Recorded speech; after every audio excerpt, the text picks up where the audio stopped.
full council meeting on the 24th of June. We have a team's attendance from Helen Hodgkinson, who's our procurement manager, and I also have an apology from Reverend Cook if somebody would like to move the apologies. Leslie, thank you, and Darren, thank you. All those in favour? Aye. Aye. Carried. The public forum is the first thing on the agenda. So Vanessa and Martin, if you'd like to come forward, and I understand you have a slide presentation as well.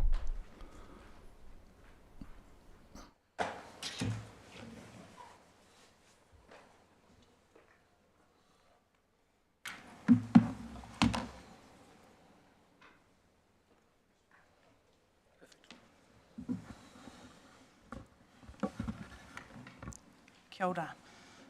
Welcome. Te Kawai.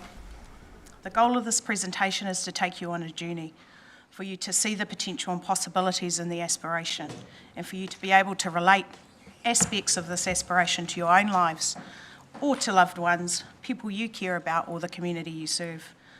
To frame this up, we'll start by providing some background and whakapapa and context to Te Kawai and the steering group that is driving this kaupapa. I will then share the aspiration, the vision, and what this could mean for the communities we serve. Next, we'll do a deeper dive into the need and the why, the strategy and the statistics, and then we'll lead into the solution as we see it. Te Kawai refers to whakapapa connection and the threads that link whānau across generations. This is a fitting whakatauki and also mantle for us to be able to anchor this project on in respect to the kaupapa itself. The steering group was formerly called the Southern Collective and is now Te Parikauika Limited. This is a group that has served community in Murihuku and Southland for many years and looks for opportunities within Murihuku to draw on their diverse expertise to create and craft solutions with and alongside whānau. Te Kawika is one of them. The vision. Our vision is to create a unique Indigenous model of supported living for our kaumātua, our elderly people, and our tangata whaikaha, our disabled people, in Waihopai and Invercargill. One that is grounded in manaakitanga, whanaungatanga, and tino rangatiratanga. We aspire to build a safe and inclusive and culturally rich environment that offers companionship, dignity, and assisted independence where residents feel connected, not only in each other, but to the whenua and the community. We envision a modern intergenerational kāinga that upholds the mana of its residents, where kaumātua and tangata whaikaha can thrive in an environment that nurtures physical, emotional and spiritual well-being. Te Kawai will be a vibrant living space, a hub of culture and learning and belonging. It will be a place where whānau and hapori community can come together to share stories, grow food and exchange knowledge. At its heart, this vision is of interconnected well-being, where care is collective, culture is celebrated, and every person is supported to live a life of purpose. The need. Some of you may recognise some of these slides that we've got coming across the screen now, but the need has been motivated by a current shortage of sufficient suitable housing to meet current and future projected needs. Te Kawai is a private initiative that will complement the City Council's strategic objectives in respect of its elderly persons housing activity management plan, which is integrated into the ICC's long-term plan. Needs assessment, service coordination, who support people living with long-term disabilities, has also identified a significant gap in the sector for supported independent living accommodation, especially for our rangatahi seeking to transition from the family home into independent living. While many look to the council for elderly person housing, private initiatives do not burden ratepayers but share strategic goals, and these should be embraced.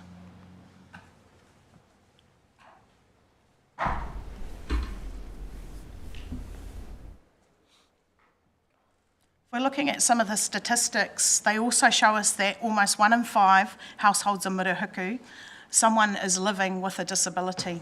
A recent housing disability survey in 2023 highlighted the challenges this community faces when it comes to loneliness and poor living conditions. And as we can see from the latest stats up there, our elderly population is increasing and our younger generations are decreasing. So where to for our elderly whānau?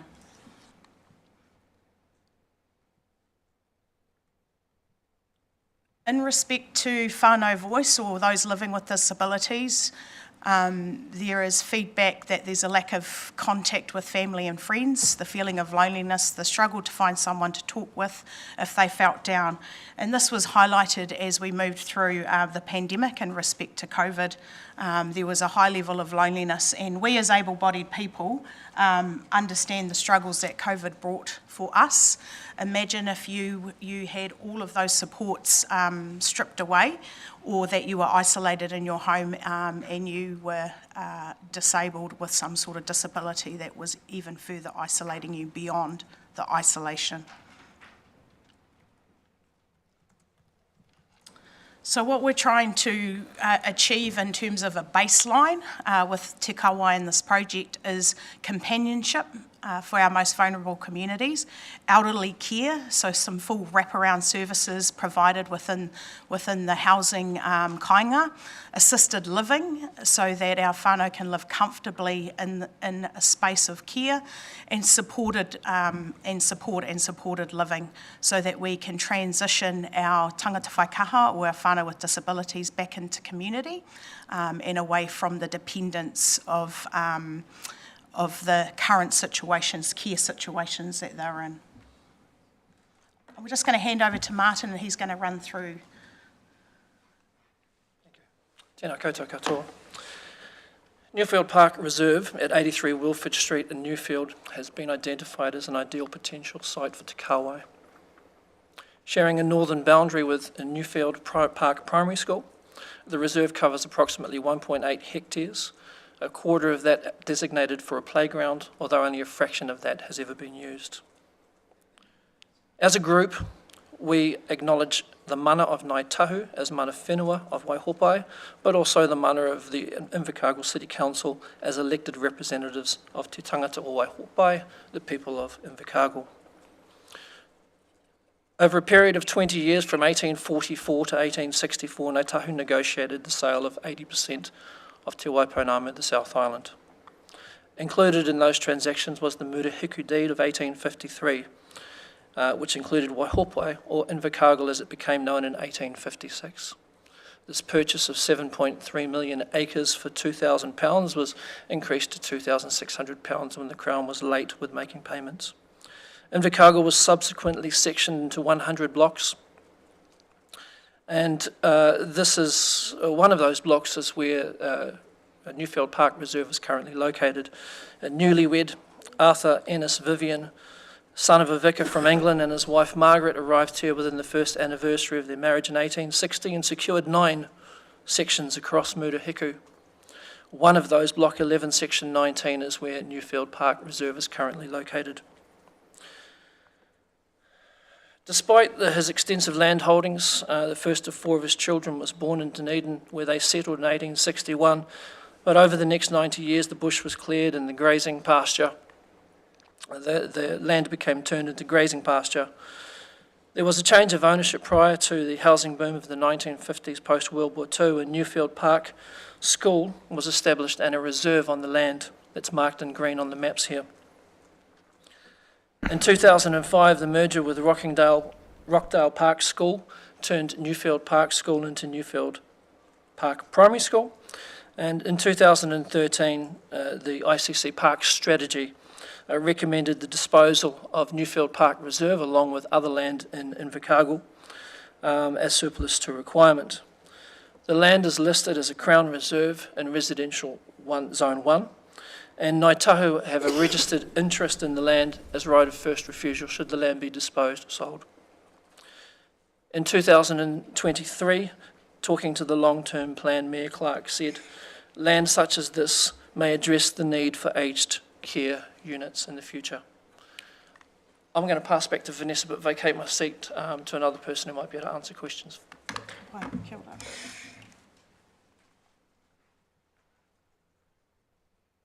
So Martin's provided some of that background in respect to the history of the site.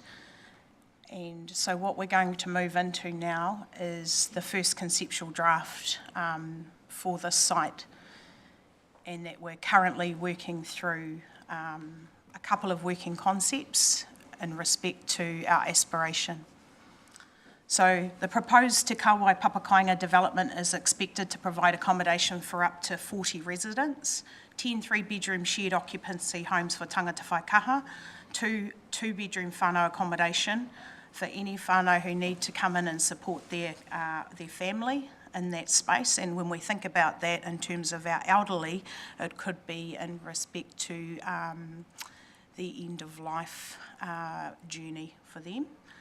Or it could be just going through an operation or some sort of surgery and they need a bit more whānau support around them. 2 two-bedroom whānau accommodation will be able to support that, and then 10 two-bedroom homes for kaumātua. These will be purpose-built, warm, single-storey accessible housing with accessible bathrooms, off-street parking and raised garden beds. They will be supported by a community centre which will become integral to this project. The community centre will have whānau spaces, kitchen and administration offices, off-street parking and an administration block. A prominent feature of the design is a significant allocation of green space, not only within the proposed development, but also in a corridor that runs more than 20 metres deep across the entire northern boundary of the park. A redeveloped playground, pāharakeke, hangi pit, marakai and orchard plantings are all intended to invite the community into this space, creating an oasis wedge between the kindergarten, school and the Te Kawai development itself.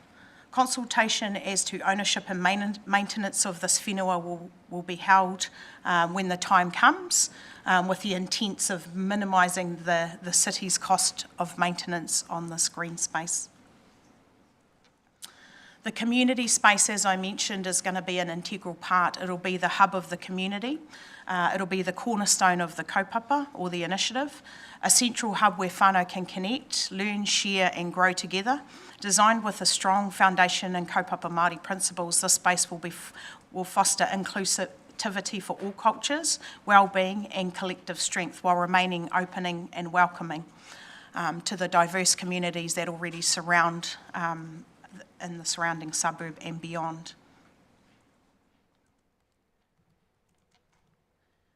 As mentioned, we've got a couple of options that include some of the green zoning and also a reconfiguration of the housing. These are still in discussion and we'll continue to explore these 2 options as we progress through this project. Everyone likes numbers, what it will cost in respect to this project. As you can see, quite a significant but modest investment if we look at the current climate that we're in. We are engaging in local providers to support this kaupapa, so we see that there's an economic value locally to anything that is created in terms of this investment and in terms of the Southland and local economy. But 14.4 million will be invested into local community in respect to these figures up here. And that comes by way of obviously trades, services, and beyond that, the investment into community will be ongoing. And so just circling back again to Te Kawai, it will be a vibrant living space, a hub of culture and learning. In respect to learning, I'm going to throw over to Janice and talk about some of the learning for our disability whānau, who Janice is the expert, not me, and what this centre will provide for them, and the tuakana reciprocal learning that will happen between our elderly people and our rangatahi. Kia ora te whānau. Yes, so my experience with in the disability sector is about creating an opportunity for especially our rangatahi who are looking for a way to leave their home where they've always been cared for by whānau and be able to integrate fully with equity into the community. I'm really big on social equity, and this is what we're trying to achieve here. So for our rangatahi whaikaha or anyone who identifies as being in that situation, we're looking at putting them in a kind of flatting type situation where we have support in there to teach them the skills that they need to be able to grow as people, but also to be able to transition safely into community in whatever time frame works for them. In addition, we know that that there are a lot of people, our elderly people, who struggle to be able to stay in their own homes. It's a situation where they can't afford to move, and so this is a really good, viable option for them to be able to move in an affordable way into a transition point. Because we know that from the time that people go into full-time care, it tends to be end of life, and we're wanting to have that step between being able to manage the family home that they've spent all that time in for years, and when they need to go and progress into further care. It also frees up a certain amount of housing in the community, which could be, at the moment, it's kind of looking like it takes a lot more effort to maintain, sometimes beyond their ability to do so. So we think this is a really good opportunity. Our experience also is that kaumātua who live with loneliness and separation and who don't live with family will be able to build those relationships with their tangata whaikaha. So there is a natural progression of learning that sits between those two groups of people. And in both cases, it addresses issues of loneliness and separation.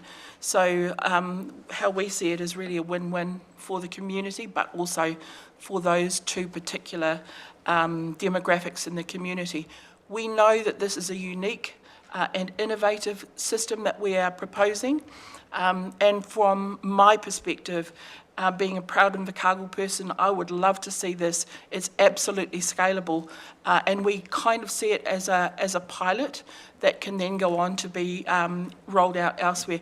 Invercargill's known for its innovation. You know, instant coffee was created here. All of those sort of things, and this is another innovation which could have repercussions and a flow-on effect to the rest of New Zealand. So now you've seen the aspiration. Now in your mind's eye, can you see yourselves, your whānau you care about, or the community you serve in this space thriving, sharing, learning, living their best lives? Kia ora tātou. So before I open it up for questions, I have a couple of questions for you. We've been doing a lot of research and digging into this issue ourselves. So help me understand who's going to fund the 14.4 million? So we have a background in sourcing and commissioning. There's a few on our team that work in that space and have done for a number of years. So we are working with our philanthropic community. We're working with agencies, and we're working across some of our current housing spaces in the north to look at how we source the funds to be able to support this project. Sure. Two other quick questions. You mentioned the Crown Reserve and the iwi having the first right, or mana whenua having the first right of refusal, but there was nothing in your budgeting there for the purchase of the land. Because we need to work through that process and what that might look like. In respect to tangata whenua, we are currently in discussions around a partnership, and until we move through that phase, we don't know. It would be just pie in the sky stuff if we put any sort of price on that. So we want to make sure that we're accurate with our figures and that we're intentional in the way we move forward. So that would be an addition, whatever that looks like, would be in addition to that 14 million. Yep. And the final issue is that can people who want to downsize buy those units, or are they purely leasehold? So we're working on our finance model in and around that. We have a number of housing projects that we have researched across not only in Aotearoa but also overseas, and looking at what that best finance model is. We haven't finalised that, however we've got a steering group on that at the moment, and what we do know is that we want to make it accessible. So it could be a blended tenure piece, it could be a blended model, or it could be a very structured model that's aligned similarly to the residential model. But we're still working through that. Yeah, questions, councillors? Or Darren? Thanks, Mayor Clark. Kia ora. Thank you for your presentation. You alluded to during your presentation, and partially in response to a question from Mayor Clark, about Ngāi Tahu. Can you, having spoken with them and recognising that you're in negotiations at the moment, describe how the proposal has been received? Very well. In respect to, we have an opportunity to present to whānau in July. We're just waiting on that date, but it's been received well from its executive. In respect to Odell, who couldn't be here today but was happy to come and support us if she was available. So yeah, those discussions are still continuing. Obviously, in respect to the wider whānui, it's more than one person. It's iwi.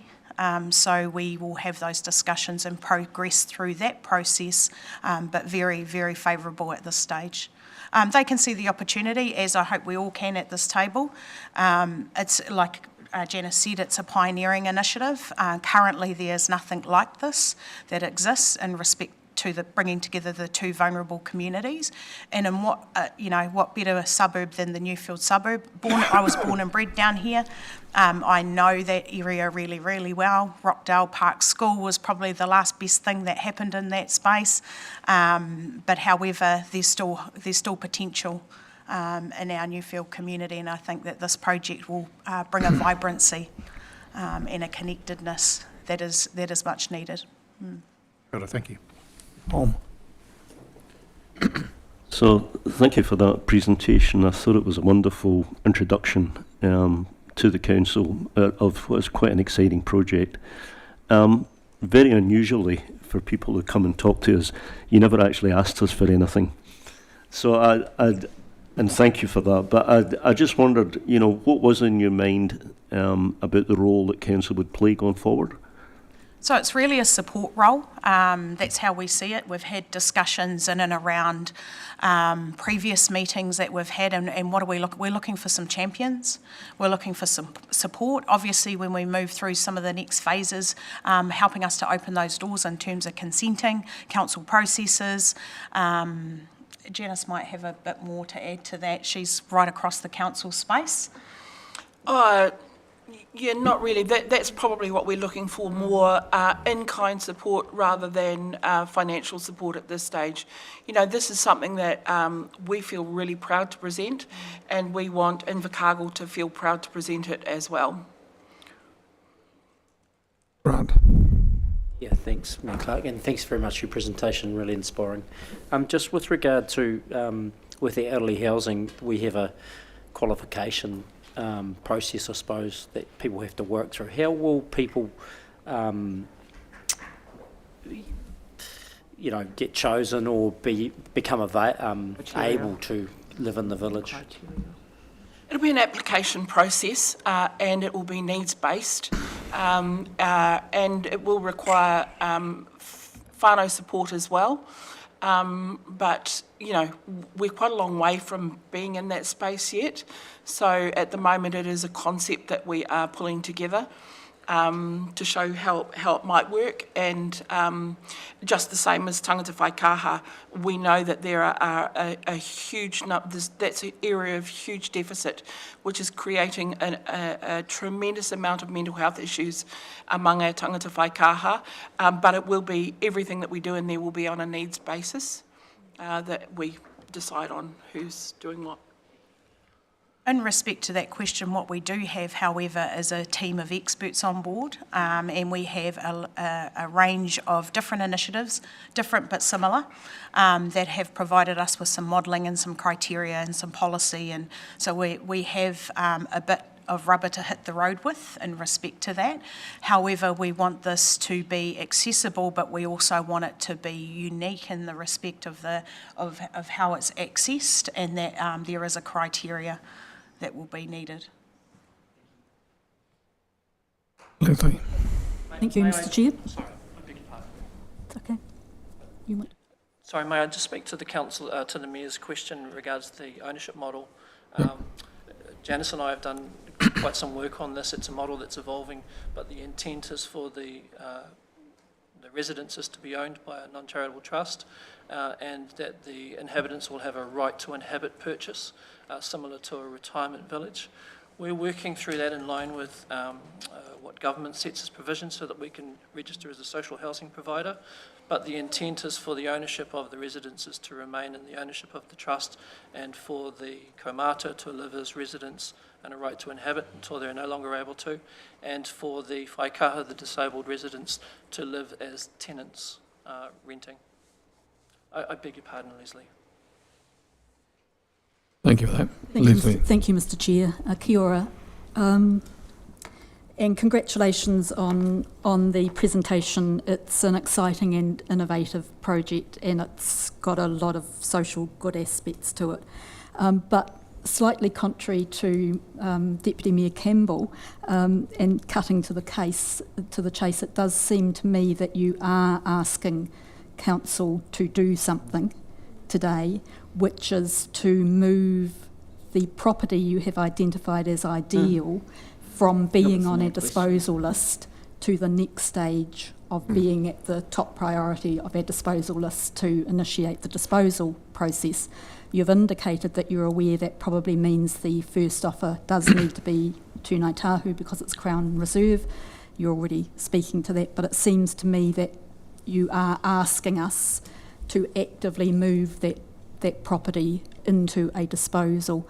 And I'll just remind everybody around the council table that if we do dispose of a property like this, it actually becomes a rateable property.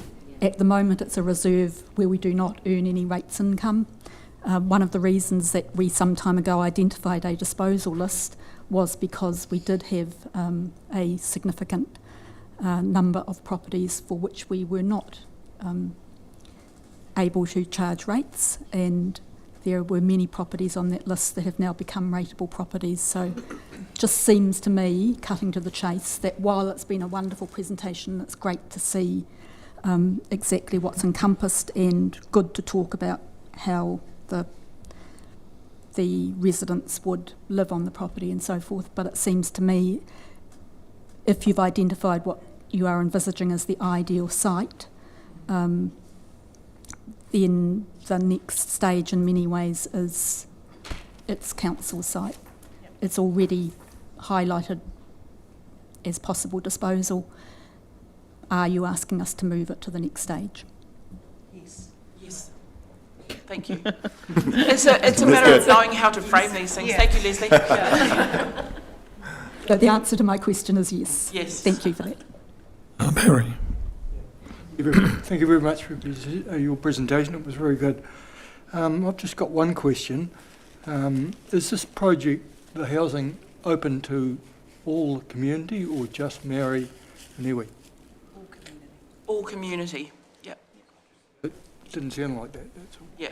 No, it is. The way that it operates is under a kaupapa Māori framework, but that embodies everybody. Pania. Oh no, actually, Councillor Soper actually stole my question. But in saying that, I do want to acknowledge the concept. It's amazing, and definitely, it's a needed place for within our city. And I just think just having a Te Kawai type model of care is important because it is inclusive. And it does treat the person as a whole rather than separate in any way or form. So, thank you for bringing this to our attention. And, look forward to seeing what progress is. Trish. Thank you.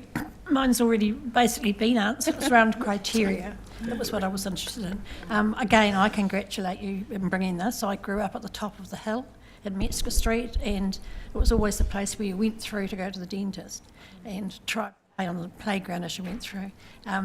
The concept is exactly what we need. How you get there is another thing, of course, but well done. Thank you. Yeah, just so you know, that's my space as well. I grew up on the corner of Regent and Jack, went to Newfield School. I know it extremely well. Steve. Thanks, Chair. Kia ora koutou. Thanks for your presentation today. Between Councillor Stewart, Dermody and SOPA, I think most of my questions have been answered, but I just wanted to congratulate you. It's a really exciting project. It's an exciting vision. Thank you for that vision, not just for housing, but also for some of the most vulnerable people in our community. It's really special. We were just some of us were at a housing forum a couple of weeks ago, and the need is identified. We understand the issues around housing, and also around, I guess, defining council's role within that to support and to facilitate those that come to our table with innovative solutions. So, no questions, I just thank you. Roya. Kia ora, Vanessa, Janice and Martin. Like everybody else has said, your presentation today has been both innovative and it's been probably a long time coming. My question is, what portion of our population do you foresee using this type of tikanga housing, and then where does the workforce come from to help wrap around that wraparound support? I know we've got additional outside services, but obviously there's going to need to be some base there. So we already work in partnership with practically every other community group in Invercargill. Without question, organisations like Murihuku Kai Collective will be working with us through that maraka, that joint space between the school and the village, for the want of a better word.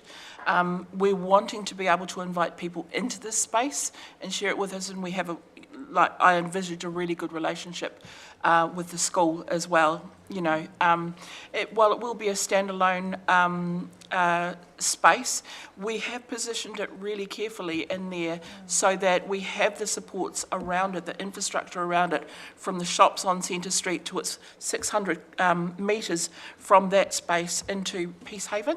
So even if we have somebody within those networks who need to progress to a greater level of care, it's going to be within their own neighbourhood. So we see this as being a really strong community space. I hope that answers. I'll just add into that. We work in the whānau water space, so we are well connected in terms of those health services and providers, and have been for the last 11 years.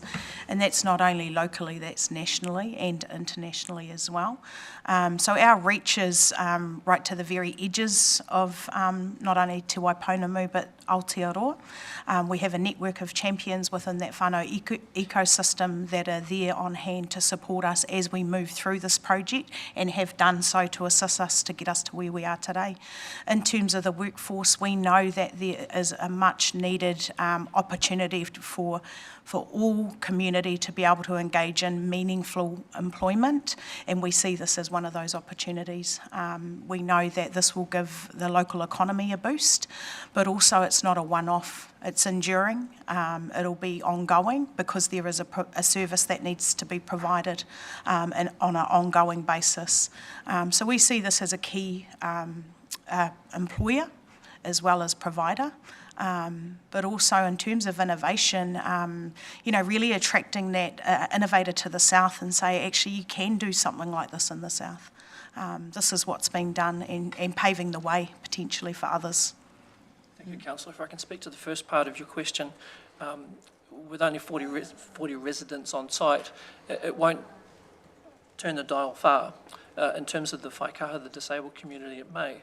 But we see this as a scalable model that we hope that others will latch onto and move around the country, and therefore that's when it may have greater impact, being the leaders in the space. If I may, just a supplementary towards that first question. So your criteria, you're still working through that, and that's really great to hear. Will this be for Invercargill and Southland-based potential residents only, or can I go get my whānau up north and bring them down and put them there? All whānau. Great. Yeah. All So it's whānau. Aotearoa wide. Okay. And the final question from Alex. Thank you. Firstly, would really love to acknowledge the hard mahi that you've all put into this. It's absolutely fantastic concept with so many social elements to it that we can really only celebrate that. It's not often that we get people coming to us with fulsome proposals with an already identified piece of land that we're really just asking for permission to convert. So outstanding. We know here in Invercargill, obviously, we have a housing problem. Like to Steve's point, we've just been at a housing forum collectively. But we also know that Invercargill offers double the green space per resident than anywhere else in the country. So what that means is a massive parks bill for us, and this is one of those identified pieces of reserve land that we had already had on our disposal list. So again, thank you for that. My question is a little bit more about how you've identified the specific piece of land, and some of those. When you're building a community, what's really important is to have a lot of amenity around that. And you know, you've mentioned that you've grown up there and you know the area very well, and I believe maybe one or two of you might live in the area still. What's the current park's utilisation like, and what's its access to the facilities around it? So in terms of facilities around it, as I said, 600 metres to the north is Peacehaven, 100 metres through what is currently a paper road is access to direct transport in and out of the city. We have a shopping centre, small shopping centre that provides groceries, takeaways, laundry, the basics that are going to support people in that space. And there will be a certain amount of infrastructure within the community centre that we're building there as well. In terms of, what was the other part of the question? Sorry? Connectivity and parks and green space, really, yeah. And what's around it? When you're building a community, what other services are in the area, like rest homes or medical, hospital services, public transport? What else is in that periphery? It's 4.2 kilometres to the Southern Hospital, and the closest major shopping centre would be South City, so it's going to help build there. And I know that Unichem Chemist has free delivery to customers in that space as well. So, we're going to be able to basically support whānau to live independently but also live well and have whatever inclusiveness and access to that they require. Supplementary, sorry, there was two parts to that, sorry, the question sandwich, but the other part was, is it used by the school? Is it well used in the neighbourhood? Do you see many people there? There's a guy there, because I live 3 doors down the road, there's a guy there who exercises his dogs once a day.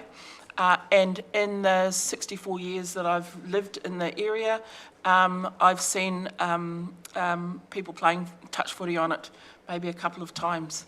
But other than that, it really is a pseudo dog park. I don't know if you've seen the playground itself, but it really is, one swing pretty much. So I think it's underutilised in that respect. What I will say is we've been very intentional with this site, with choosing this site because of the amenities, because of its location, because of its positioning and community. We could have easily secured a piece of land on the outskirts of town, but how would that solve the problem of isolation for our whānau, and how would that solve the challenge of transitioning our tangata whaikaha back into community? So we want them to go to the Newfield shops, we want them to be able to get into those community spaces, and we want the community to be able to engage with the community itself, i.e. Te Kawai.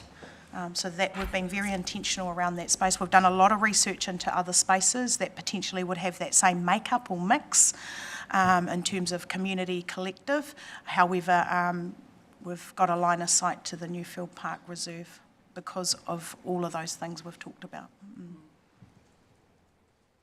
Aaron.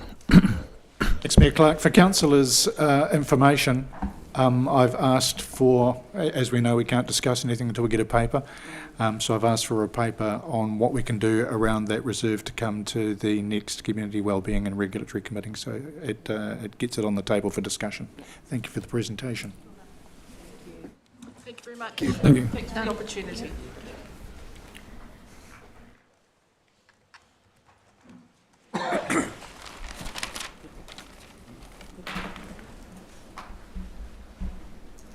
It was the shortest 10-minute public forum we've ever had, but well worth listening to. So item 4 on the agenda is acceptance of major late item, and that was the recommendations that came through from the meeting earlier today from the Extraordinary Finance and Policy Committee around accepting the rating policy. Does somebody like to move that? That's accepted. Leslie, Darren, thank you. Any discussion around that? There being none, all those in favour? Aye. Carried. Minutes of the council meeting held on the 27th of May just need to be confirmed. A mover and a seconder. I'll move those. Leslie, Alex, seconder. Any discussion on those? No, all those in favour? Aye. Carried. Minutes of the Infrastructure and Projects Committee held on the 3rd of June to be received. A mover and a seconder. I can do that, Mayor Clark. Yeah, thank you. And Trish as the seconder. Any discussion? There being none, all those in favour? Aye. Carried. Minutes of the Bluff board meeting held on the 9th of June. Grant and Barry as the 2 members. Any further discussion on those? There being none, all those in favour? Sorry, there is one recommendation there, Mayor Clark, just on page 5 of 7 of the report with respect to the disposal of the JG ward. They recommend to the Community Wellbeing and Regulatory Committee that they would like that ground disposed of. Out of it. Part of it, yeah. So it's just on page 5. Michael's just working his way through that.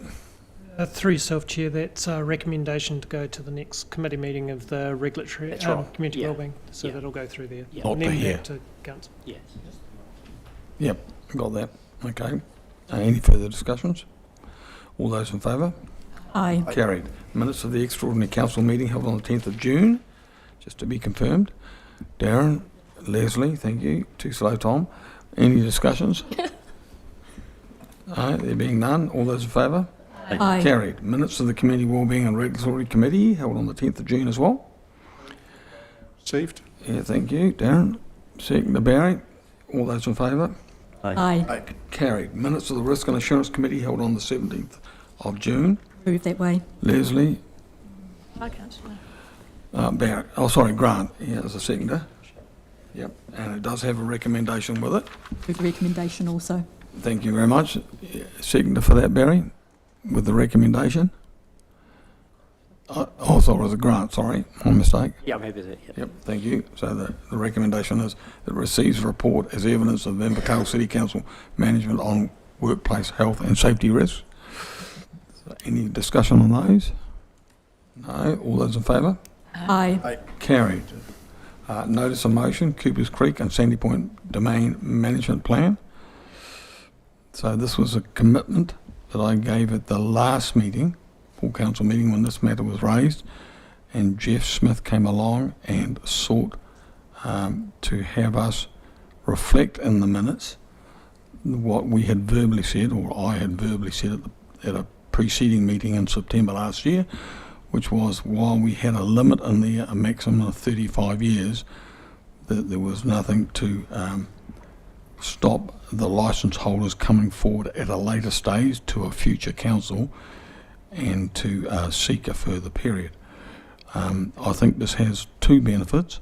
While it doesn't meet some aspirations for in perpetuity, it does take the potential beyond the 35 years without a compromise, so that it does offer up an option to seek a further extension that does not guarantee that it will be given, but then that's the case with the current situation where the licence holders are on annual leases, which could technically be lapsed if council had a desire to do that, which it doesn't have, obviously. And the other option is if the minister comes back as part of the process, and we got advice from the group manager about this and said 35 years is too long, and the minister comes back and says the agreement is for 21, the amendment that I'm moving today does leave the door open for the licence holders at a later stage to seek a further period where things might change. So I just open it up for discussion now for those who wish to contribute. Alan. I think a good, I agree with what you're proposing, but I think in the first part there, the 21-year licence part, it'd be quite a good idea if you took out the word a maximum of. Hang on. Before, to me, that's a final thing, then you're trying to add something else on the end of it, you see. Well, just give you some advice on that. Michael Morris is not here today, but I got a very long legal opinion back from him about our ability to revocate what we've previously approved. So the previous approval was for a maximum of 35 years. What I'm introducing is an amendment that qualifies that, but it doesn't remove it. If we do that, then I think, based on his advice, we may have to wait a full year, not 6 months. So that will take it past the next election, and the next council will then decide. So that was the legal advice I got from Michael Morris. And I see some other people around the table nodding to that effect. So this is not a revocation, so it's not changing an original decision.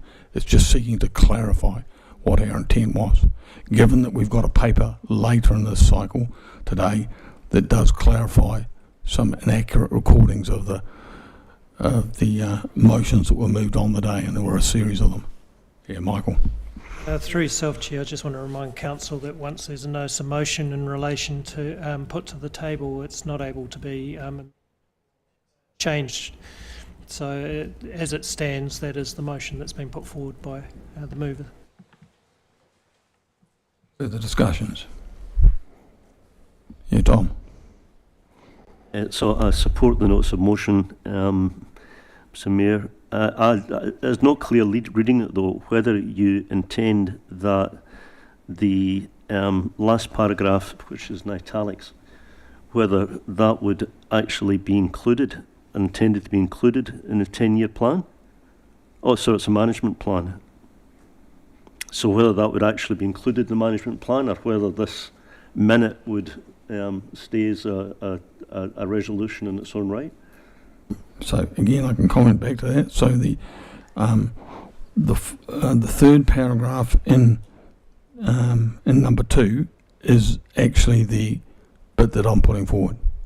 So what you see up on the screen in front of you, written in different colour, is the nothing in this resolution, which is the amendment, prevents a licence holder from seeking an extension or renewal beyond 35 years maximum, and that right of transfer to a third party is also assigned as well. So what that's basically saying is they have the right to apply again. The key word from all of that is the word seeking. It doesn't guarantee, it doesn't bind us in the future. We can say yes or no, but we can do that annually at the moment if we wished. So that was the thing. I again sought advice from Michael Morris about the other issue that Jeff Smith raised, one of the parties that spoke at the last council meeting, about whether we could just make this statement or this amendment and leave it at that, or whether we should include it in the management plan, which is a 10-year plan required under the Reserves Act. And his advice was it was better to be reflected there. And part of that reflection was that there is a long history of the licence holders having a mistrust, I guess, for want of a better words, of council. And we've made a rod for our own back for a long time, and that's no reflection on the current staff who have tried to work their way through this. But in the past, we've just let things slip. And so there is uncertainty about what people say at meetings and what subsequently turns out. And so to avoid that, having it in the management plans means that at least 10 years from now, it will be reviewed again.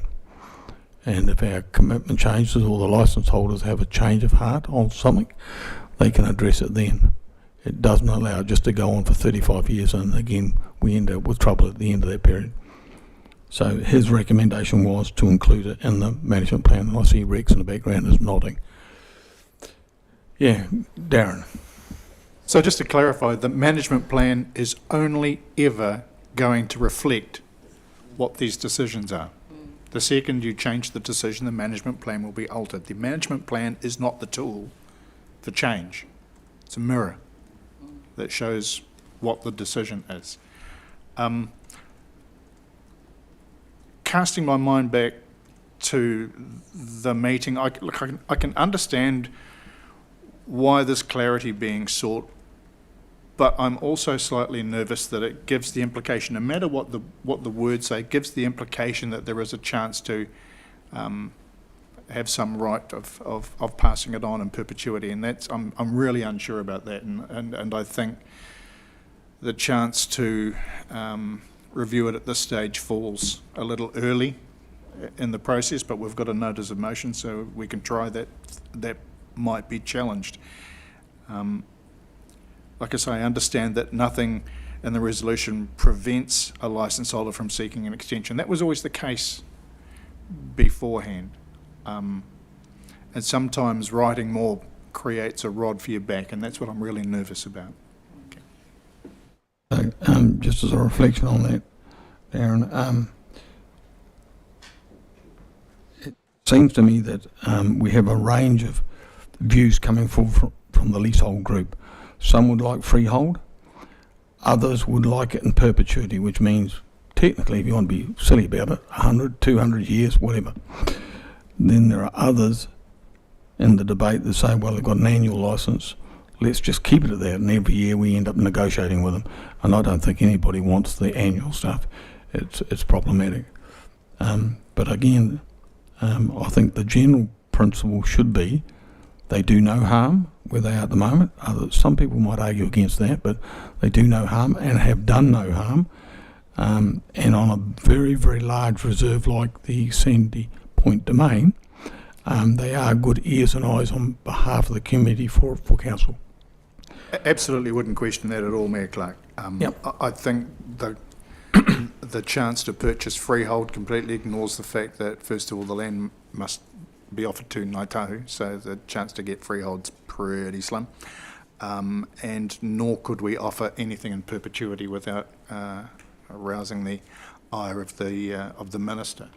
But I certainly don't deny the benefits that that Sandy Point and the city gets from having on-site supervision.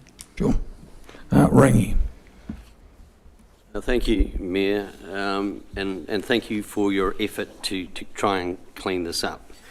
I've sort of looked at it differently, and I realise you cannot change or alter what you have submitted in your notice of motion, but I'd like to just put forward briefly an alternative option, but it will not be moved or anything. And the reason I'm doing this is I want to go to Section 10 of the Local Government Act. And that says the council's role is to promote the social, economic, environmental and cultural well-being of communities.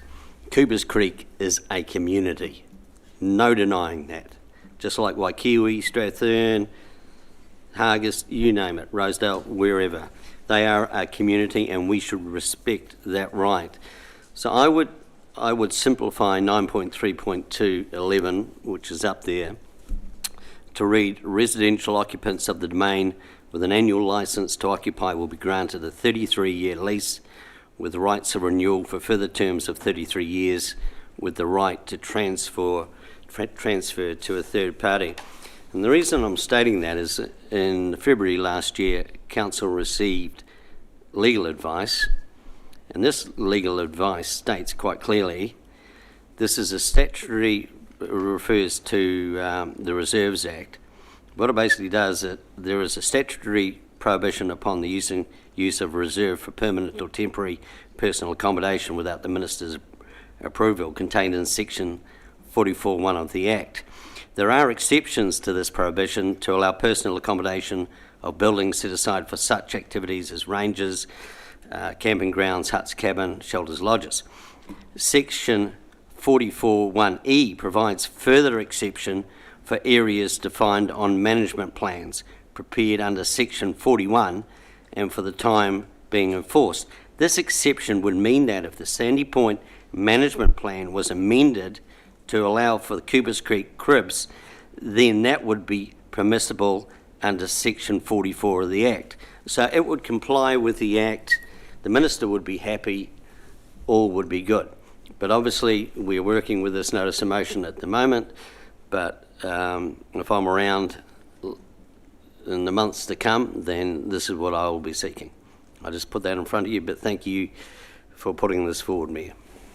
And in response to that, you're quite right. A year from now, there is an option to revocate. If that's the desire of the upcoming council, they can revocate. I think you're right, there are options there. Having said that, this does give some surety to them, which is one of the key messages that came out when Tom and Rex went and spoke to the group in general. They wanted some surety. The 1 year leases were not a good look for them. So, yep, the option is still there. Alex. My point has already been made by Darren. Thank you. Trish. I'd like to speak in support of this motion. I understand what you're saying, Councillor Darren, about your nervousness about changing it.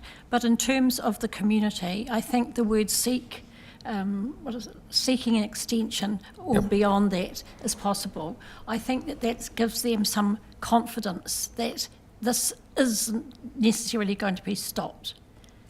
It may be, but at least it gives that's sort of like an option for them to think, oh, it's okay. Well done. Leslie. Thanks, Mr. Chair. I was just going to say that as long as there is a very clear understanding around this table that seeking an extension or renewal does not provide any guarantee whatsoever that seeking request will have a positive answer, the amendment may give some comfort. But it has to be with the clear understanding that that seeking is no guarantee. and if there is any belief from anybody who is going to vote that this gives a guarantee that the mere seeking will bring the desired result, then we should be very wary of creating that impression, because seeking an extension is absolutely no guarantee. There is no legal standing that says that the mere seeking of an extension would guarantee that was the outcome you received. Thank you for that. And that is just to reinforce that clarity, that at the moment what we have is we have a decision for a 21 plus 7 plus 7 with a right to transfer to third parties. But the residents have said at the last meeting that as they get towards the end of that term, that ability to transfer becomes diminished because there's no certainty about how long it could go after that. This amendment that I'm seeking is purely to seek. It is not a guarantee. It is not a backdoor to perpetuity. It is purely to seek the right to apply again. Whether you apply 10 years, 15, 20, 25 years down the track, a lot will be known about climate change by then. A lot will be known about what the Minister's view is, and there'll be new councils in place as well. And we will have also considerable more information around spatial planning as well. So this just gives a clearer picture going forward, that it doesn't set a maximum, but as Leslie quite rightly said, it's not a guarantee to perpetuity, and it was never intended to be. Chair, my other point, and I was an apology for the September 2024 council meeting. I think the only one in the triennium I have been an apology before, but I have listened to the recording.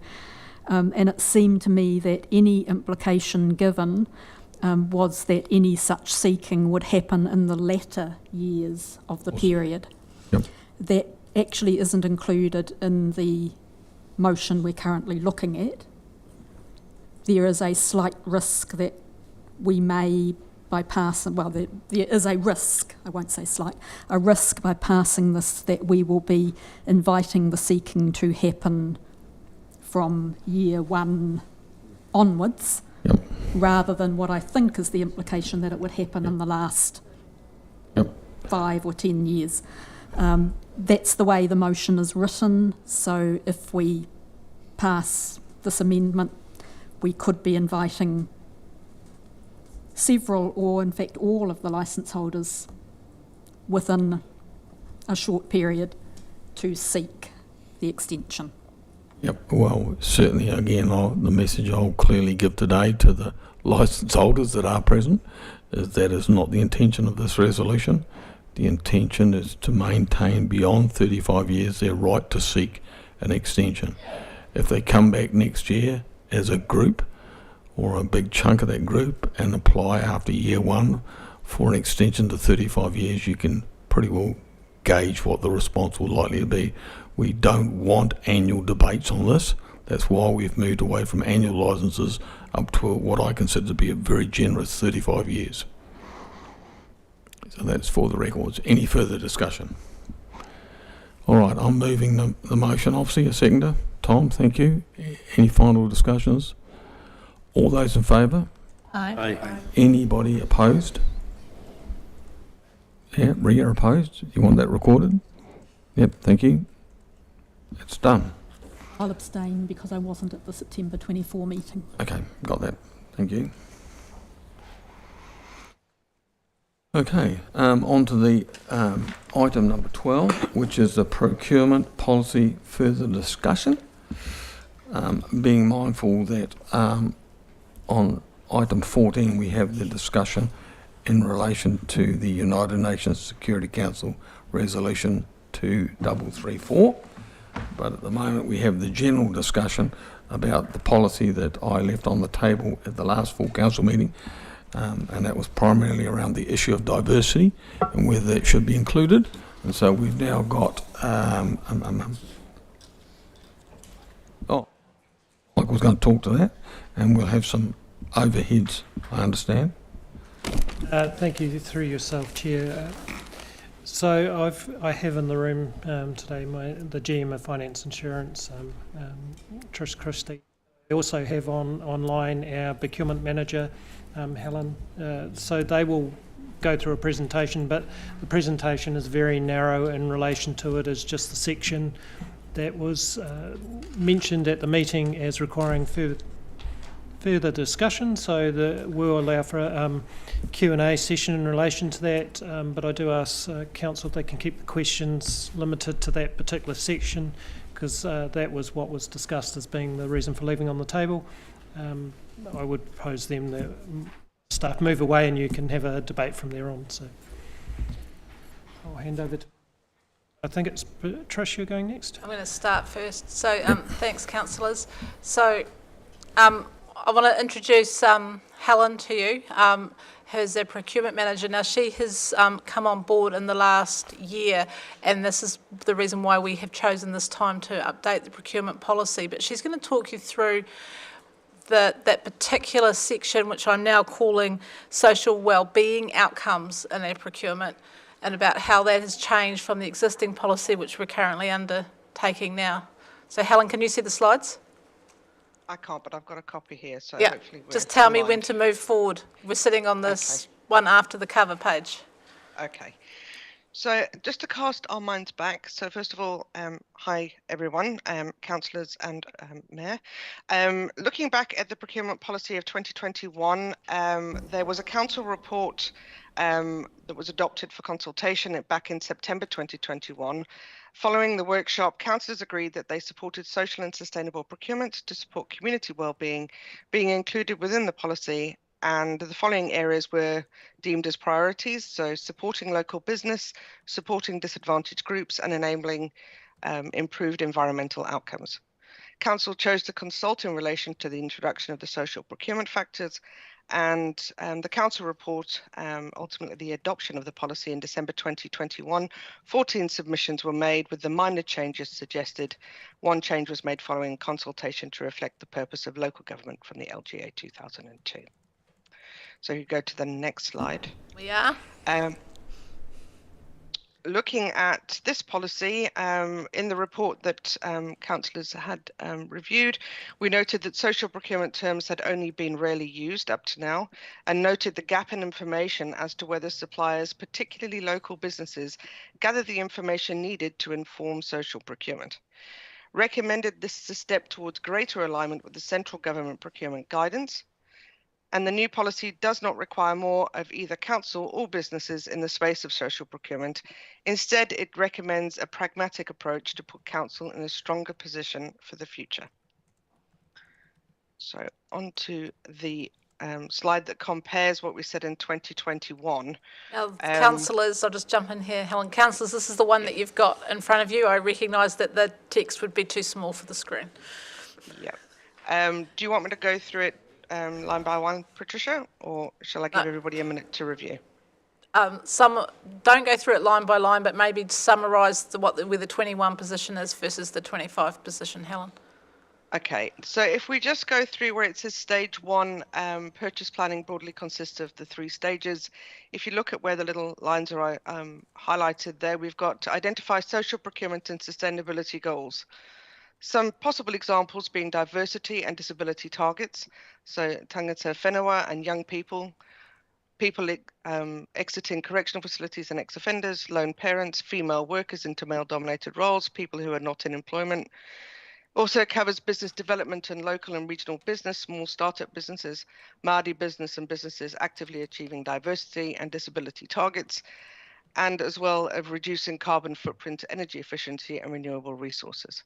So given that we've done that in 2021, we've now summarised that and made it easier, I think, in this policy. And this policy in 2025 is allowing, but does not require social and sustainable procurement in line with inclusive procurement principles. The Council will look towards enabling social and sustainable procurement to support community wellbeing outcomes, with a particular focus on supporting local suppliers, supporting disadvantaged groups and enabling improved and environmental outcomes. So as the final step towards this, suppliers may be required to provide the following: whether the supplier is a local supplier as defined by our council, whether the supplier monitors its carbon impact and linked to reporting if available, and whether the supplier records diversity employment data. It is to be noted, and this is important, that the information will not form part of the tender assessment process, but is a means to collect data to develop mechanisms to promote community outcomes in the future. Okay, so I'll lead the debate off, seeing that I put the paper on the table in the first place. So a couple of things for me.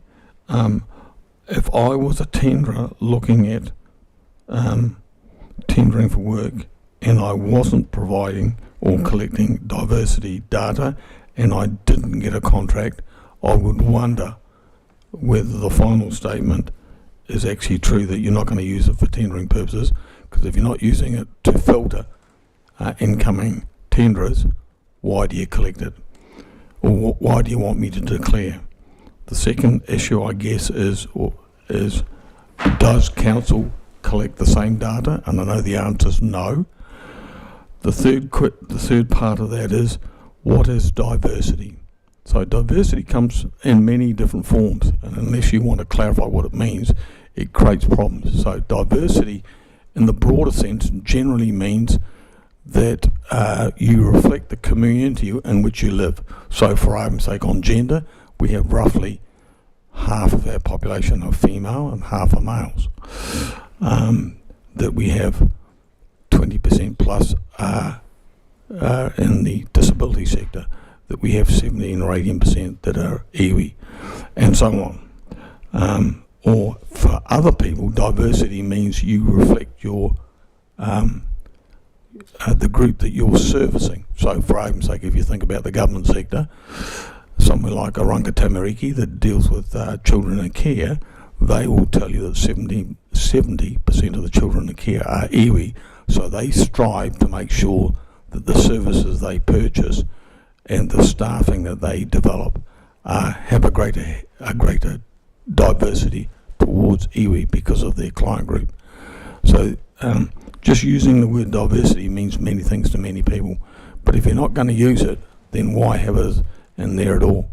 Or is it just the first step of a future where we will ask people to provide diversity data?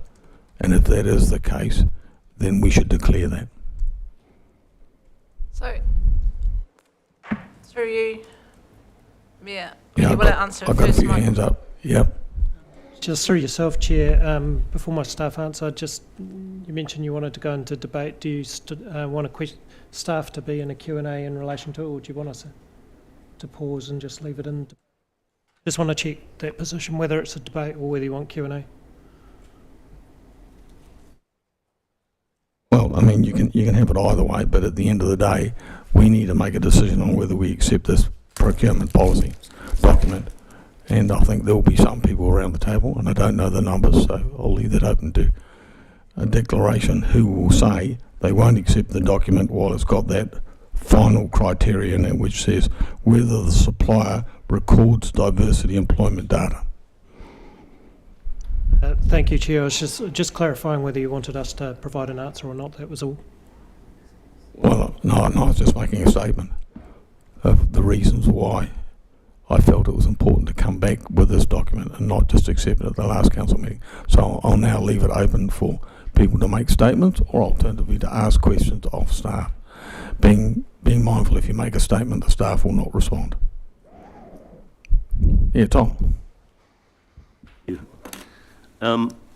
Chair, my concern about the first, well, what we actually have here on the 2025 one was about the fact that, having responded to many invitations for bid myself in the past, if you are asked questions of that sort, inevitably I think the potential supplier will assume that it's a requirement and that it will be taken into account. In my view, what we're trying to achieve is actually captured by the first sentence of paragraph 5. And if I read that, the policy allows for but does not require social and sustainable procurement in line with inclusive procurement principles. So in other words, in exceptional circumstances, this council may decide to weigh that in account, and we have an obvious one that we've talked about before, where we would want to take that. And I actually think that captures it. I think it's almost one of these cases where when someone writes something, they get it absolutely spot on in the first sentence, but then as you keep writing, it becomes a little bit more dilute. So I support the first sentence of that. I think the rest of it's unnecessary. I certainly do not support asking questions, because asking a question implies that we are going to use it, whatever we say. Grant. Thanks, Mayor Clark. Similarly, I'd like to understand, so it's a question. Sure. Around may be required. So what's the purpose of using that?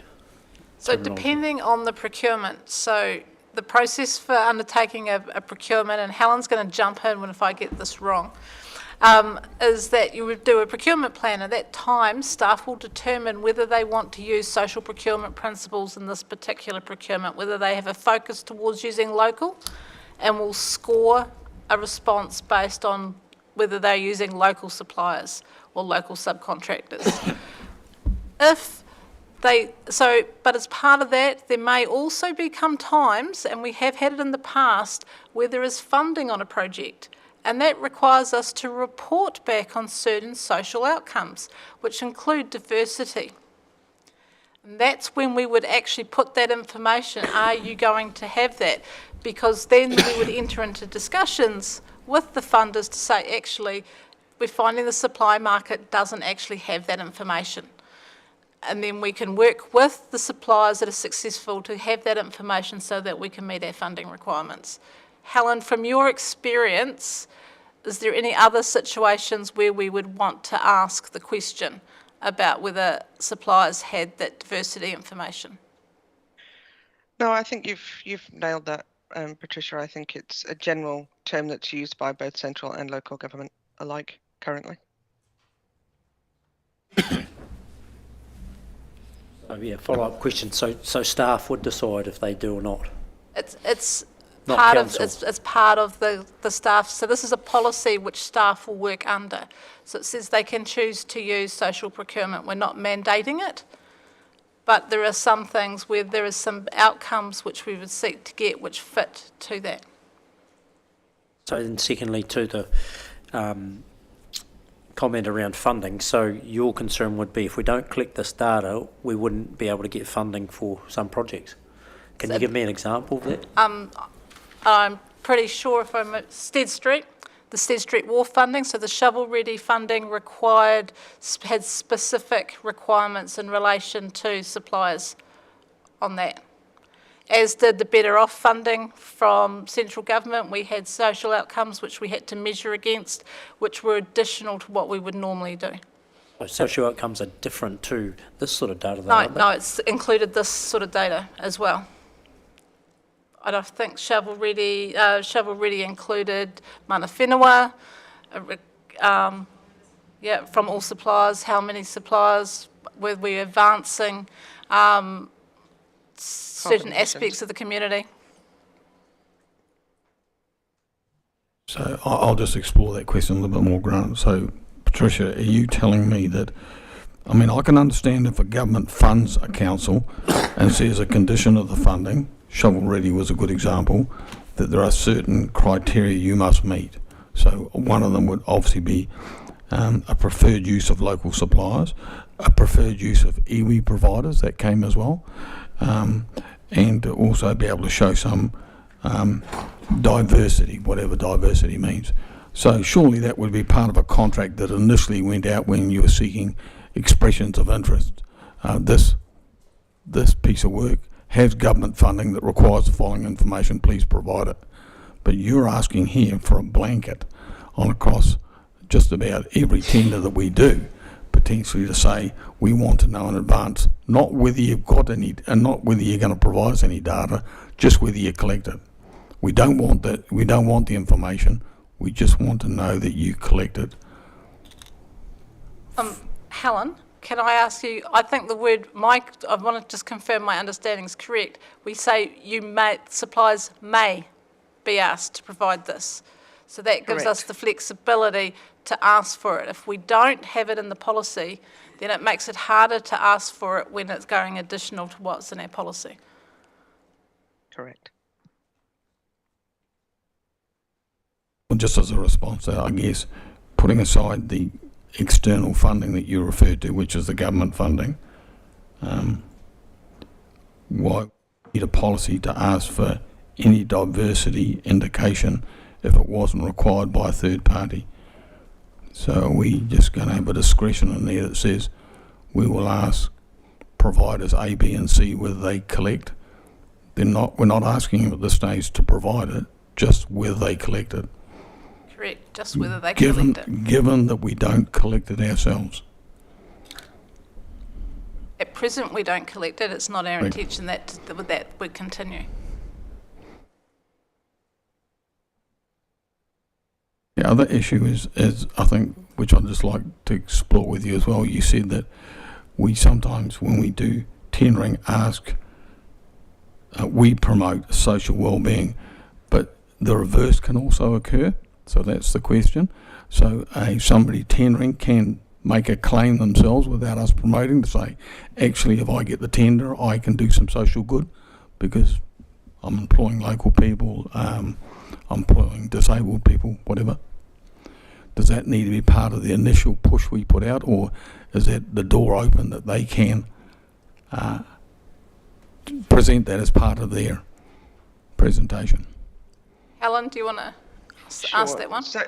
So yes, I suppose anybody could put anything in their tender as a response, Mayor Clark, but we do have a scoring sheet where it has weighted attributes on what we will be reviewing. So that might be a nice to have. If it's not included in the attributes, it would not contribute to the final scoring of that supplier.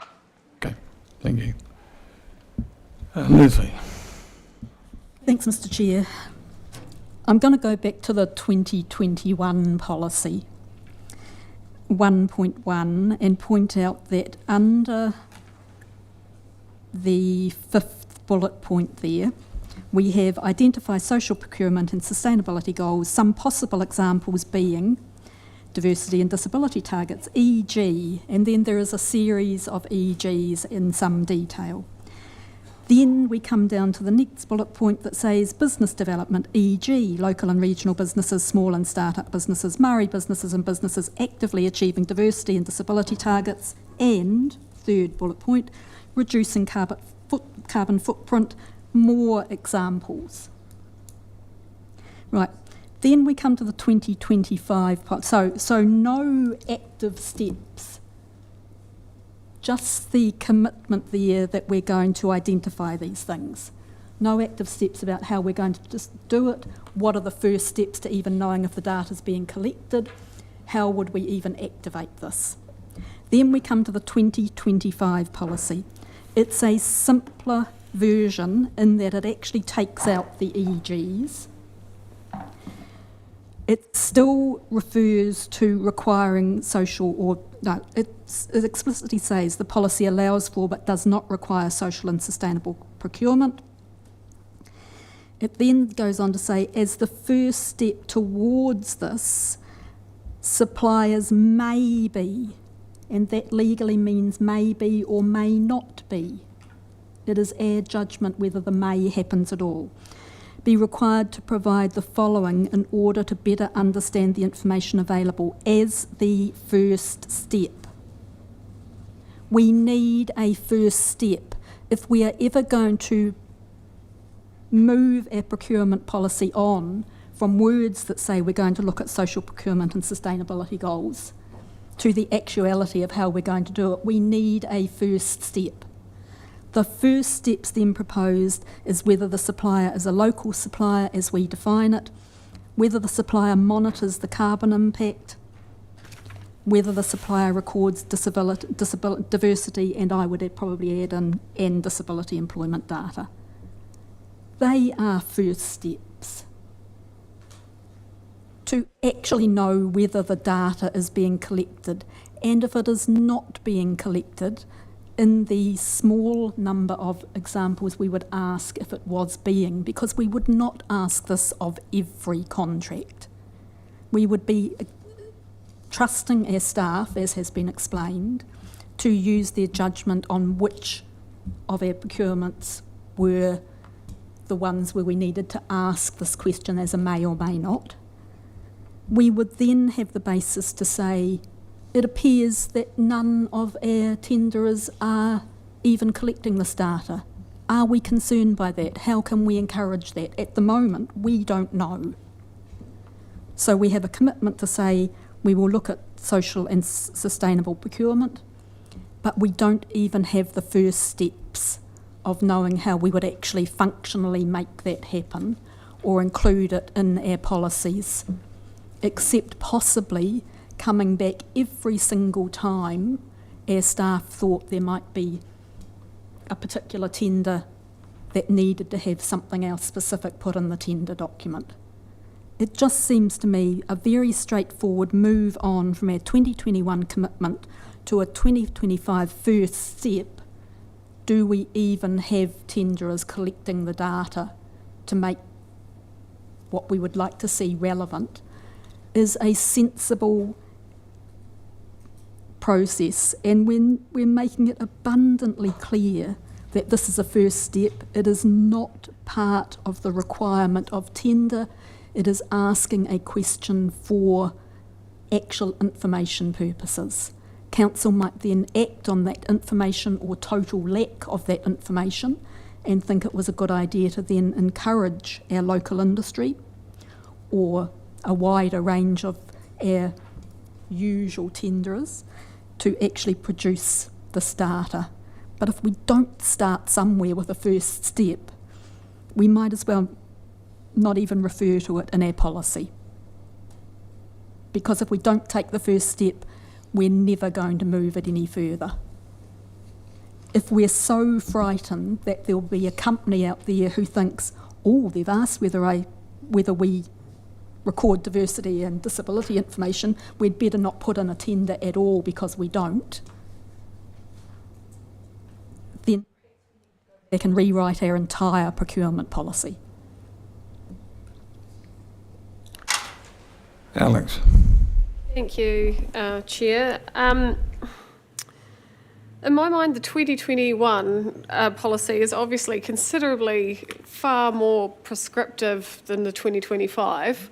All the 2025 is doing for us is giving us the ability to ask the question, should we want to or should we not? It's not exactly saying that we will and we must on every tender process.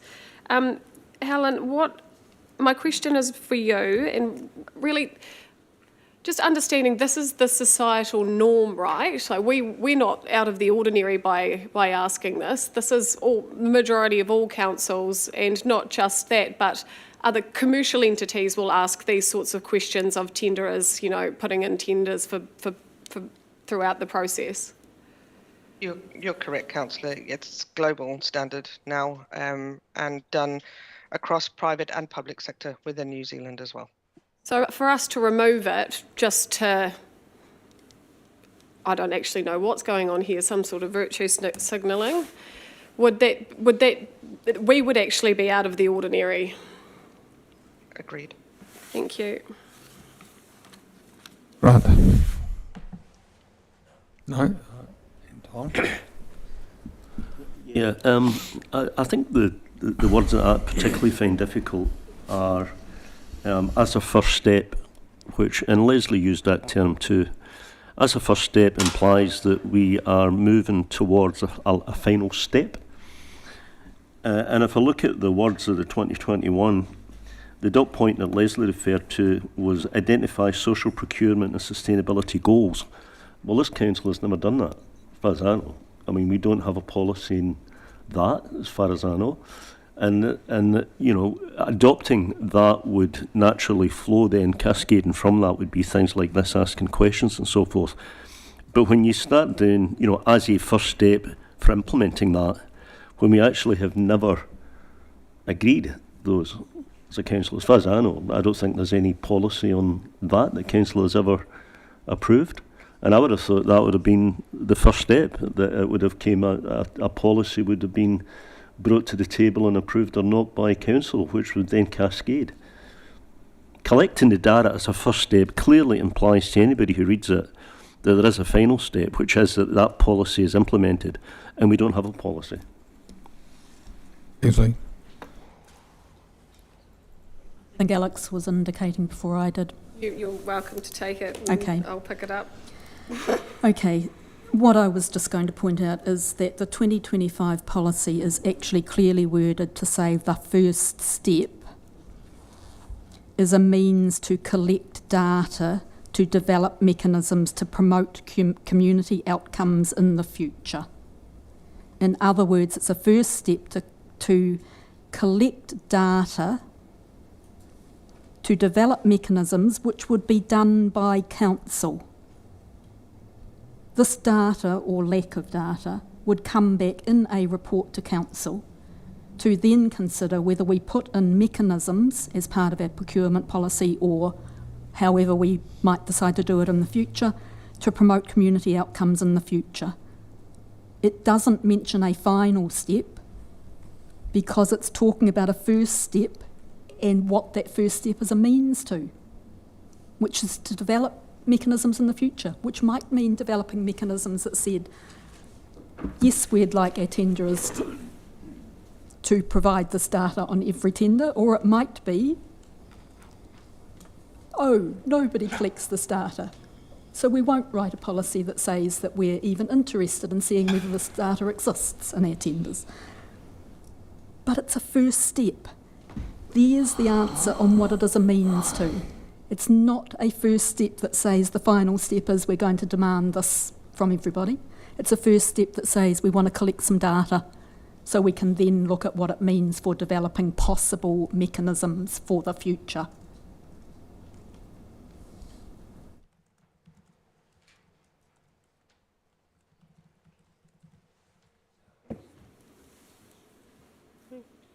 You want?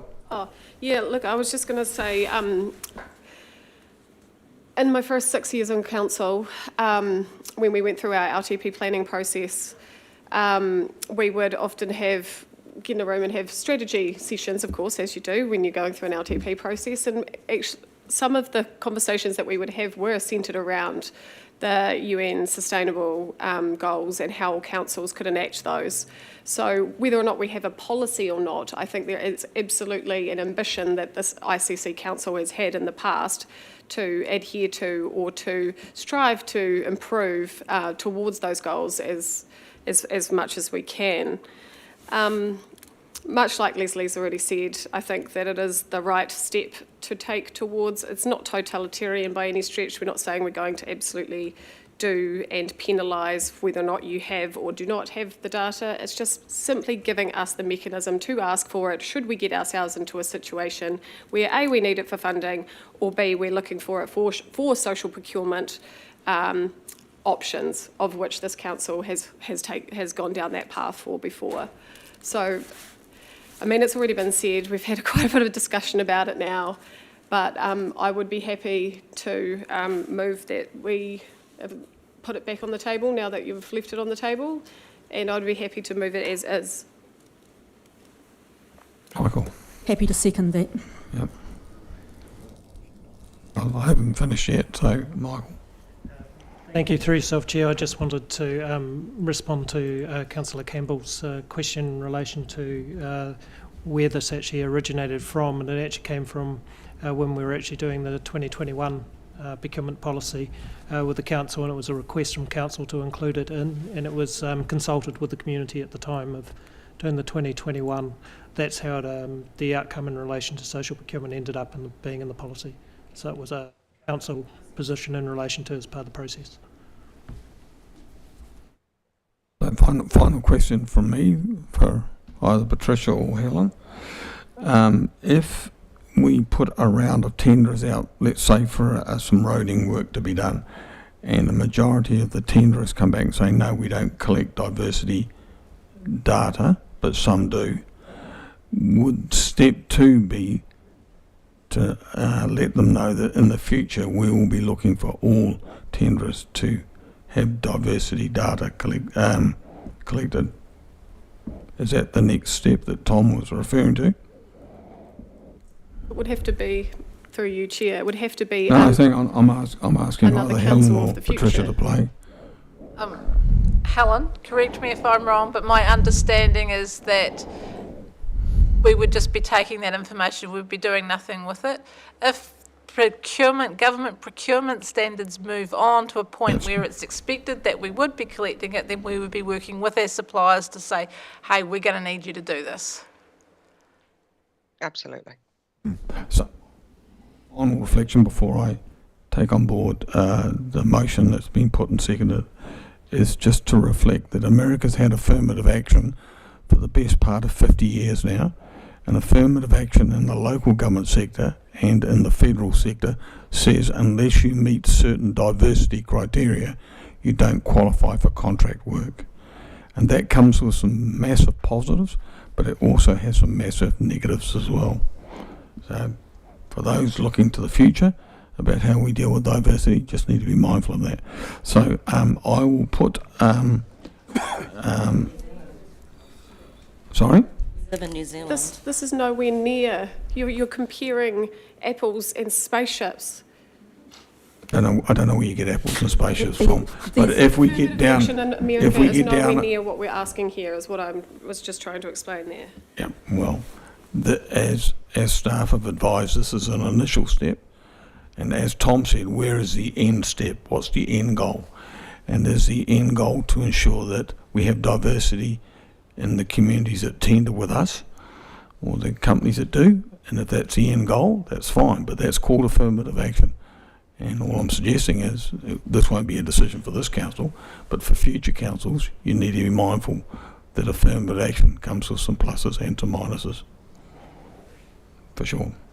Because you just need to look to 2021 to see that. Okay, so we've got two resolutions in front of council. I'll put one to start with. Excuse me, I think that you need to give the mover and seconder the right to say something further on this motion before you put it, because you have mentioned the issue of affirmative action. Yep. As the mover, I'll take that opportunity now.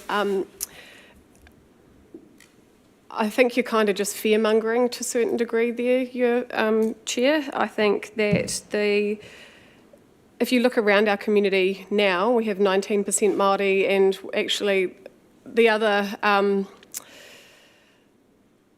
31% that make up the 50% of our community are Asian Pacific, the Pacifica, Middle Eastern, they actually make up almost 50% of Invercargill's diversity populace, and that's race only. You know, we're talking about single mothers, we're talking about people with physical disabilities, mental disabilities, unseen disabilities. Like our community already is incredibly diverse.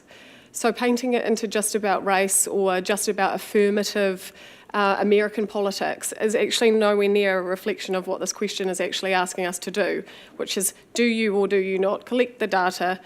And that's if we even decide to ask for it. So I do take exception to your explanation and comparison. So, just as a response to that, which I have the right to respond, at no stage did I mention race. So be careful what you accuse me of. And affirmative action, if you want to speak to that, and I've spent a significant amount of time in tertiary education looking at things like affirmative action, you need to do your research before you say that it's scaremongering, because it's not. It's a very important tool that's used by many countries in the Western world, but it comes with some fish-hooks. Leslie. Thank you. As the seconder of the motion, I have to make the comment that this is in no way an affirmative action issue that we are dealing with. It is in no way implying that we are going to establish quotas, which is part of many affirmative action systems around the country, including some of the American systems. This is a simple matter of our procurement policy actually trying to operationalise what we say is important to us, and in fact what we have demonstrated is important to us by our actions over the recycling contract of some time ago.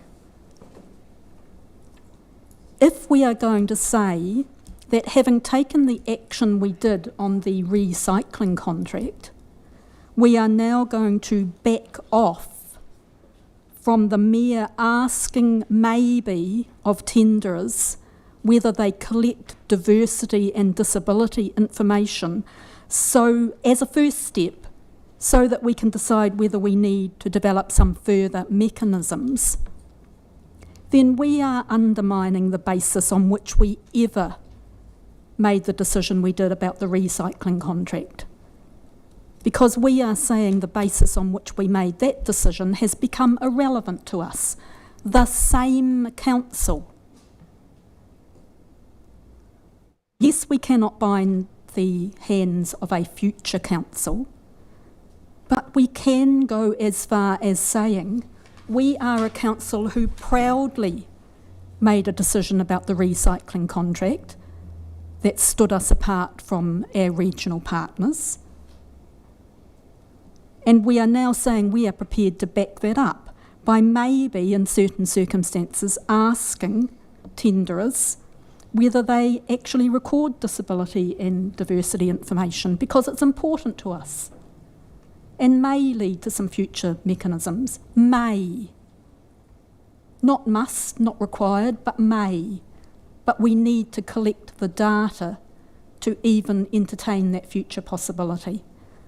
So to me, trying to even mention affirmative action issues as though we have suddenly introduced in our procurement policy any sort of affirmative action quota system, when what we are doing is merely asking, maybe on occasion, not for every tender we put out, do you collect particular information, which, let me remind you, is not only the diversity and disability information, it's also the information about whether you're a local supplier, because we might actually like to have a preference for local suppliers when we can, but it's also about the carbon impact, environmental issues.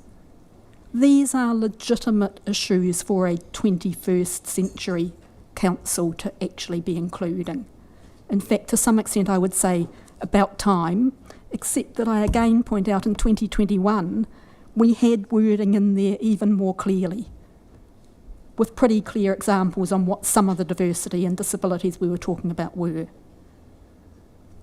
So to me, there is nothing for this council to be afraid of in saying that as a first step, we may ask our tenderers to tell us whether or not they are collecting particular data.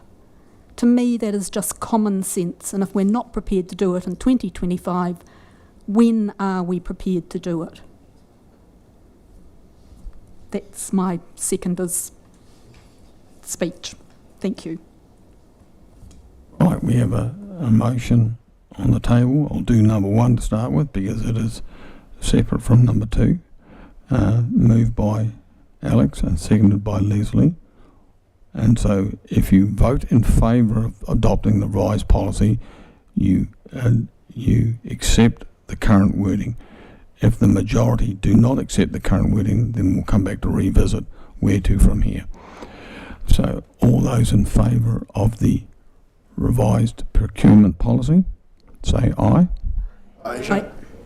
Opposed? Oh, sorry, I called for division. Oh, sorry, my mistake, division it is, thank you. So all those in favour, show of the hands. So we have 1, 2, 3, 4, 5, 6.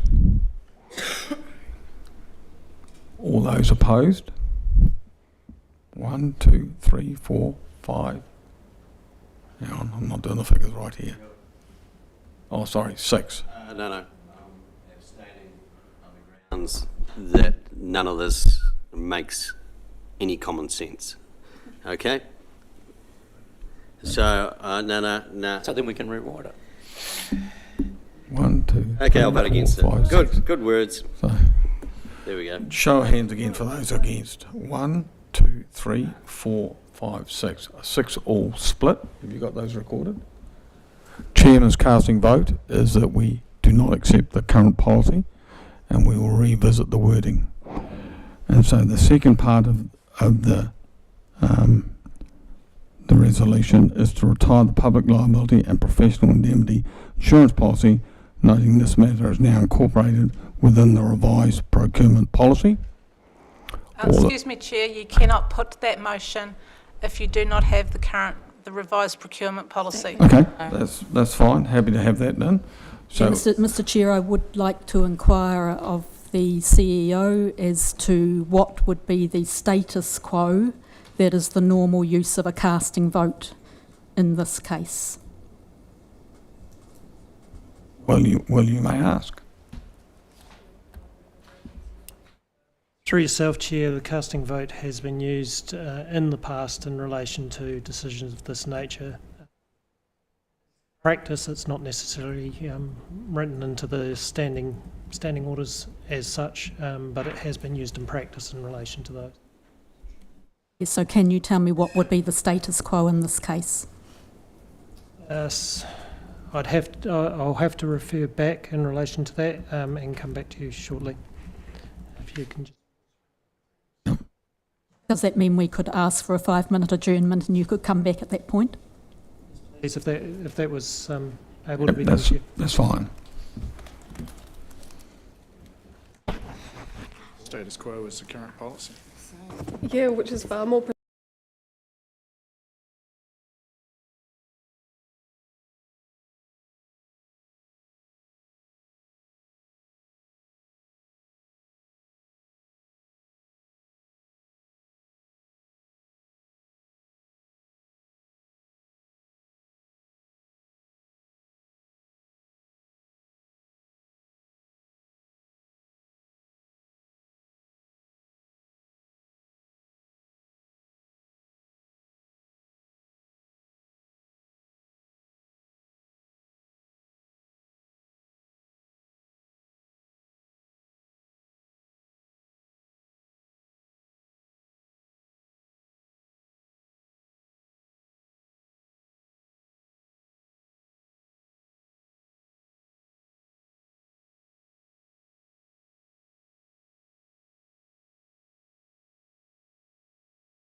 It's emergency pen. Yeah, for real, you wouldn't have. But as it goes off, it starts working. Light a spark for later. Okay. Not on our time. So after the issue was raised by Councillor Soper, that with their provision within standing orders for the chair to have a casting vote where the votes are split equally, I'll get Michael to read section 20.3. So, councillors, through the standing orders, and it is 20.3, the chairperson has a casting vote.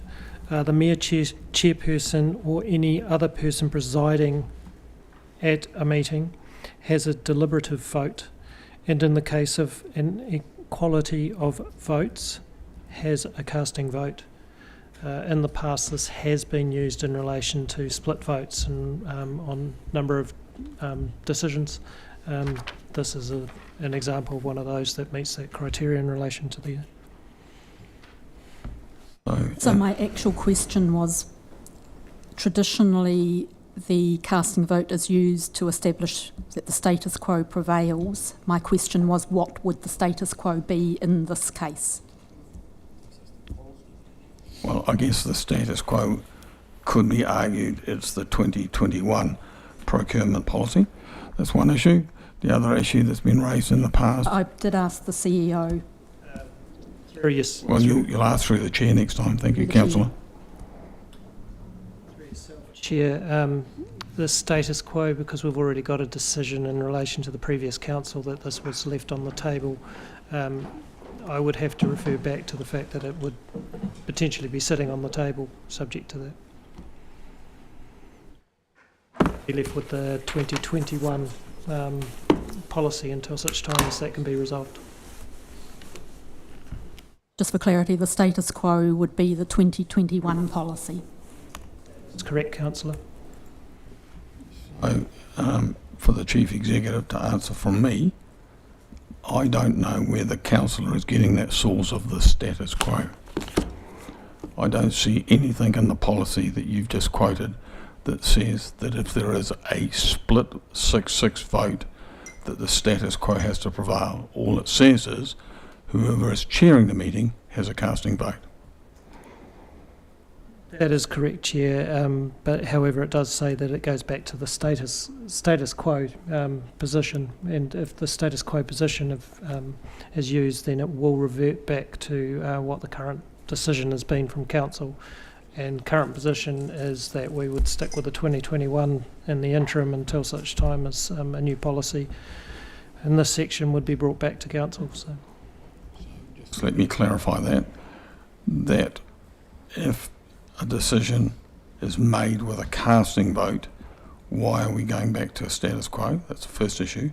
And secondly, if we amend the wording of the 2025 policy that's in front of us and remove the supplier records diversity employment statement, which is one bullet point, then the status quo or the current policy can be adopted.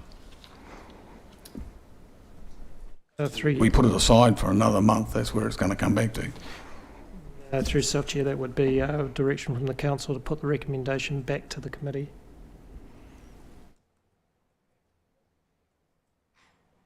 Awfully long-winded way to go, but that's all right. If that's the recommendation, so be it.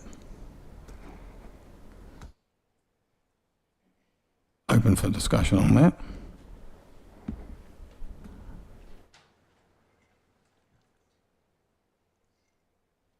Councillor Soap. Can you just ask that question again?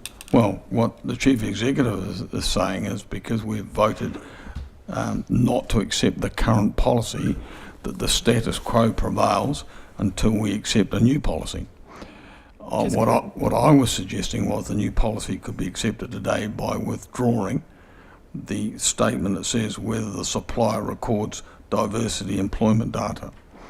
And Michael has suggested that the process we should be using is to potentially take that back to the committee to be brought forward. Fresh. It seems to me that if that motion that we've just voted on was lost with a chairman's casting vote, then we can't now vote on the 2025 policy unless we go right through every aspect of it again, because you are suggesting, Mayor, that we just change one thing. I'm not convinced that I would agree with that.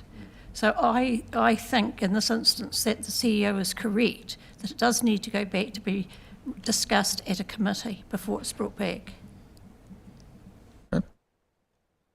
As chair of the committee, Leslie? If the pathway that you're suggesting of eliminating one bullet point was to be followed, you are leaving 2 bullet points in place where first steps may be required. And since the almost entire argument was that those bullet points would mislead our tenderers into believing they must have this information, you are leaving in place the second bullet point, which says the supplier is asking the supplier whether or not they monitor their carbon impact and the link to their reporting if available. The same arguments apply to that may or may not ask as applied to the diversity issue. We may suppliers to believe that they have to produce this information or they might as well not tender. So, to my mind, the entire 2025 policy, since we are now in the position we are in, would need to come back to the committee so that we could review, as a policy committee, the entire written proposal. Because to pass it, or to say that we can amend it by leaving out 1 bullet point, but leave in the other 2 bullet points, to me is a ridiculous situation that calls into question the reasoning of this council. So I would certainly be in favour of the status quo being that our 2021 policy is in place until the Finance and Policy Committee can be presented with another paper on a proposed 25 or 2026 policy, which we may or may not then recommend. Well, okay. Tom? I think if we were able to modify it today, then probably there would be a full stop after outcome. In other words, the end of the first paragraph. Picking up Leslie's point, she's absolutely right. I don't think it makes any sense just to take out 1 dot point. However, without necessarily understanding the deep governance principles, but just by common sense, it is the case that if we put aside the 2025 policy today, it means that the status quo becomes the 2021 policy just by common sense. So until another 2025 policies put up and passed by committee and then comes to council and is put up and approved by council, then the 2021 policy prevails. I mean, I would hope though that the committee would take into account council's view rather than just bounce it back. Alan? Well, that was my thought. I mean, this could be bouncing backwards and forwards for the next 12 months, 2 years even. I mean, if it could be altered, I think, and I agree with Tom, if you just put everything past outcomes off there, it might be acceptable. But whether you can do that or not, I don't know. Because it could go back to the committee, come back, and unless the council's got options to vote on at the time, it'll be a policy like this, and it still may not be agreed on, so it goes back again. I'll come to you in a minute, Alex. The dilemma we face is that not every councillor is present on every committee. Correct. So it could go back to the committee where it has a majority support, but come back here and not have a majority support. So that's okay. I'll take some advice from Michael shortly about that. Alex? I just wanted to say, any further discussion on amending any kind of motion that was put on the table would be a direct negative of the motion that we've already passed, so we can't actually do that. The only option that we have available to us today is that the default 2021 current policy currently still stands. We've voted to turn down 2025 and it has to go back through the process again. So respectfully, now that the motion's been taken, we've had the discussion, I think we need to move on. That's, Michael, last question for me is the fact that we've not accepted the 2025 policy in totality. Is there any ability, without sending it back to the committee, for us to change the policy that's in front of us? So you heard two councillors there make some suggestion that the first paragraph would stand and everything after that would be deleted. Or does that need to go back to the committee? Through yourself, Chair, based on the fact that it was the full policy and a full recommendation associated to the policy that's been brought forward, I can't see anything that would allow that to go through as amending that with those alterations as you're suggesting. It would need, looking at the process, it would need to go back as a altered policy to that committee for review. It needs to go back as a policy that's not been accepted by full council. Yep. Okay. So be it. That's the outcome. Okay. Moving on to item 13, the 2025 local government remits and rates capping paper for the AGM.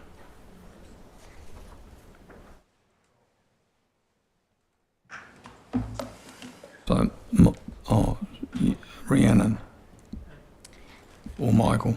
Through yourself, Chair, as CE, just before Rhiannon makes a comment, what I would like to highlight is today councillors will have received the determination from their Remuneration Authority. Just want to highlight that remit 1 associated to is associated to that authority in relation to security systems and has already been approved in relation to that. So I'm not sure whether remit 1 will be struck, but it has already been approved. So I'm not sure whether you can vote for or against in relation to that, given it's already been approved by the Remuneration Authority. I'll hand over to Rhiannon for the rest of the report. So I'm just speaking on this report on behalf of Michael Morris as he is overseas.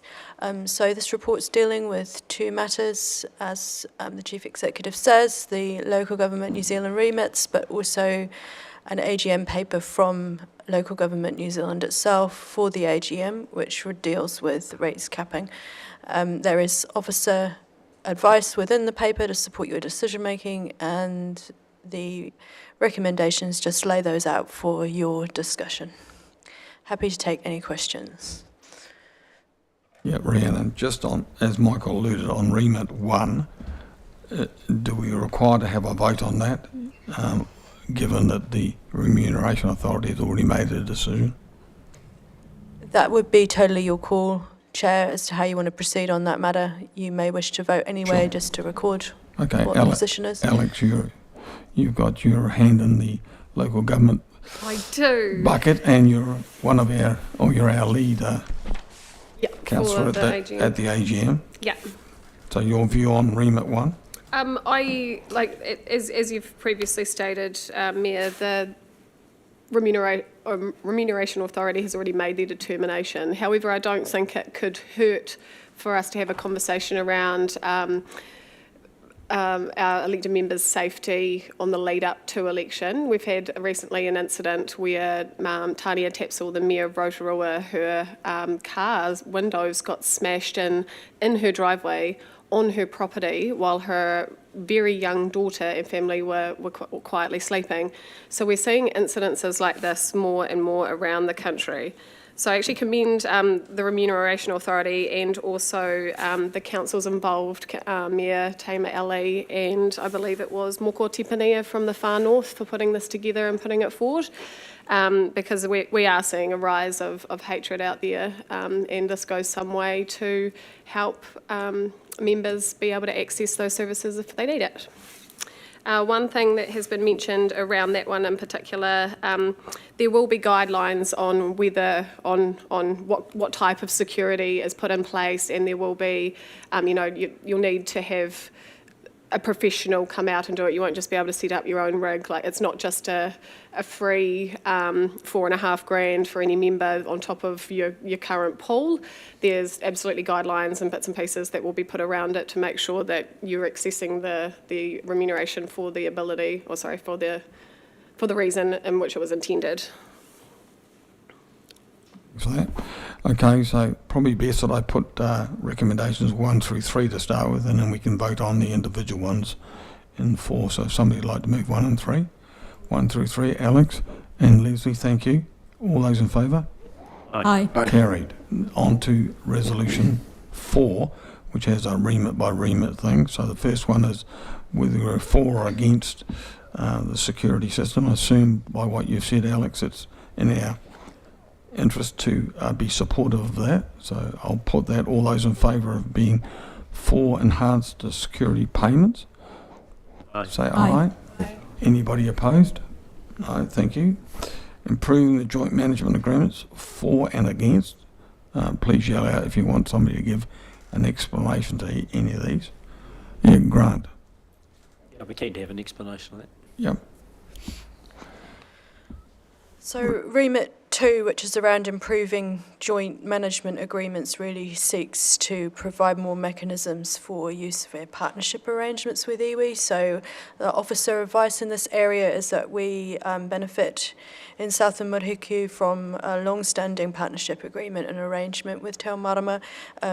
So while we don't feel there would be much significant impact in this particular region, that the remit should be supported. So we already have a joint management thing with Te Marama, Correct. but other councils don't, so that's why they're advocating for it. Is that what you're saying? That is my understanding, yep. Leslie, did you want some? I was just going to say on this one, the fact that we have the long-standing partnership agreement with Te Marama, and it is something of an example to the rest of New Zealand on how those can work, makes me very keen to support this remit, because under the RMA and even the RMA reform, it would be useful for all of New Zealand to follow our example and have the sort of relationship we have achieved over a long period of time with Te Marama, with their own regional organisations. So I'm very keen that we support this one. Okay, I'll put the motion.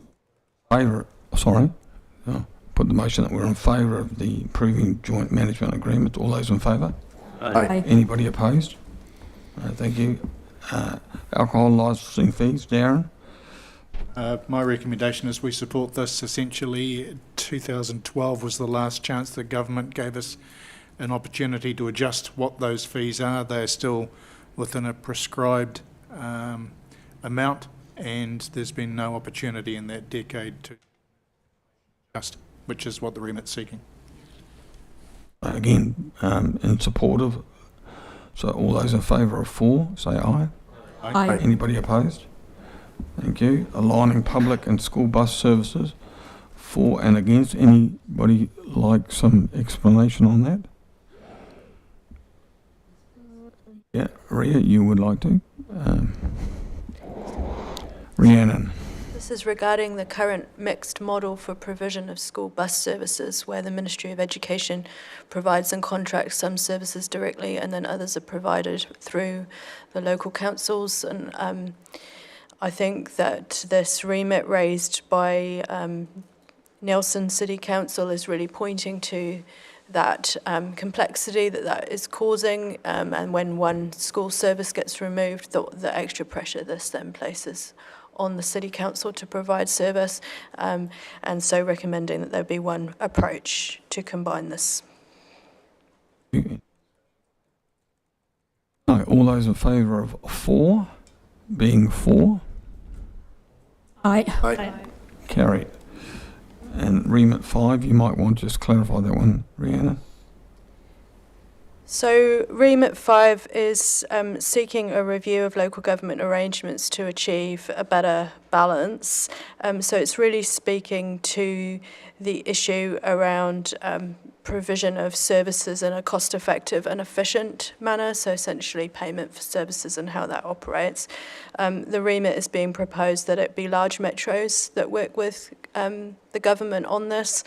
Staff recommendation is to partially support remit 5, noting that the view of provincial councils and other categories, including Invercargill City Council, would be relevant to this work. And so that's the officer recommendation. Any further discussion on remit 5? Leslie? Thanks, Mr. Chair. I think there's a lot of sense in what has been indicated by staff regarding the need for rural and provincial councils to be involved in this.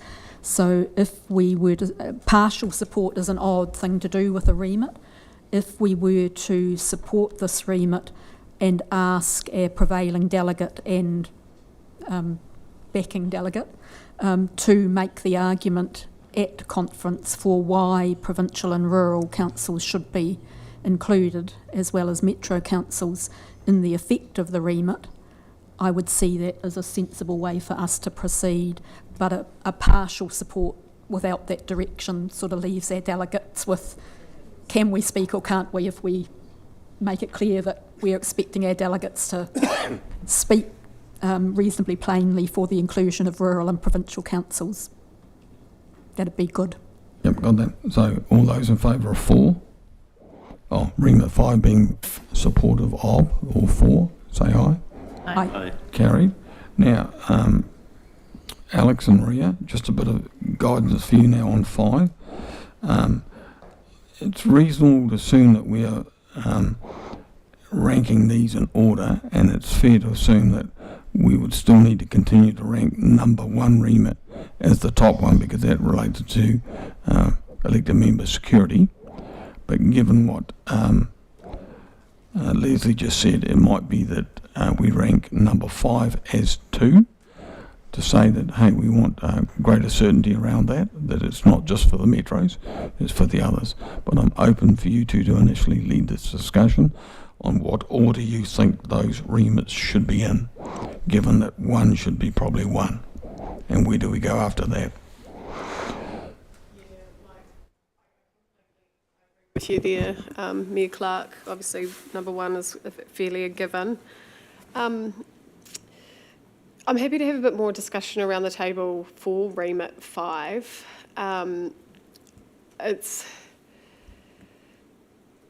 It does put us in an awkward position, not having a whole lot of clarity from where we have, well, what the table in particular feels. So if you would like to lead that, please feel free. I don't know if it's as critical to bump it up to 2nd, though. I would probably sit at 3rd or 4th from my perspective, but up to... So I guess what Leslie was saying was that, and Rhiannon was saying as well, is that the focus of remit 5 is at the metros. And so I guess our voice needs to be able to say to local government New Zealand, we want a voice in that as well, given that Queenstown, which is slightly smaller than Invercargill, is a metro and will have a voice on this, but we don't have. I guess, so that's the message, I guess, that we want going through. Where you put it, well, it's... I'm happy to sit that at 2nd then and make sure that is our priority. We've got three more to slot in, so you two can give us a steer on that, and then I can ask my colleagues to either agree or disagree with that. Well, this is all coming down to personal prerogative now, though.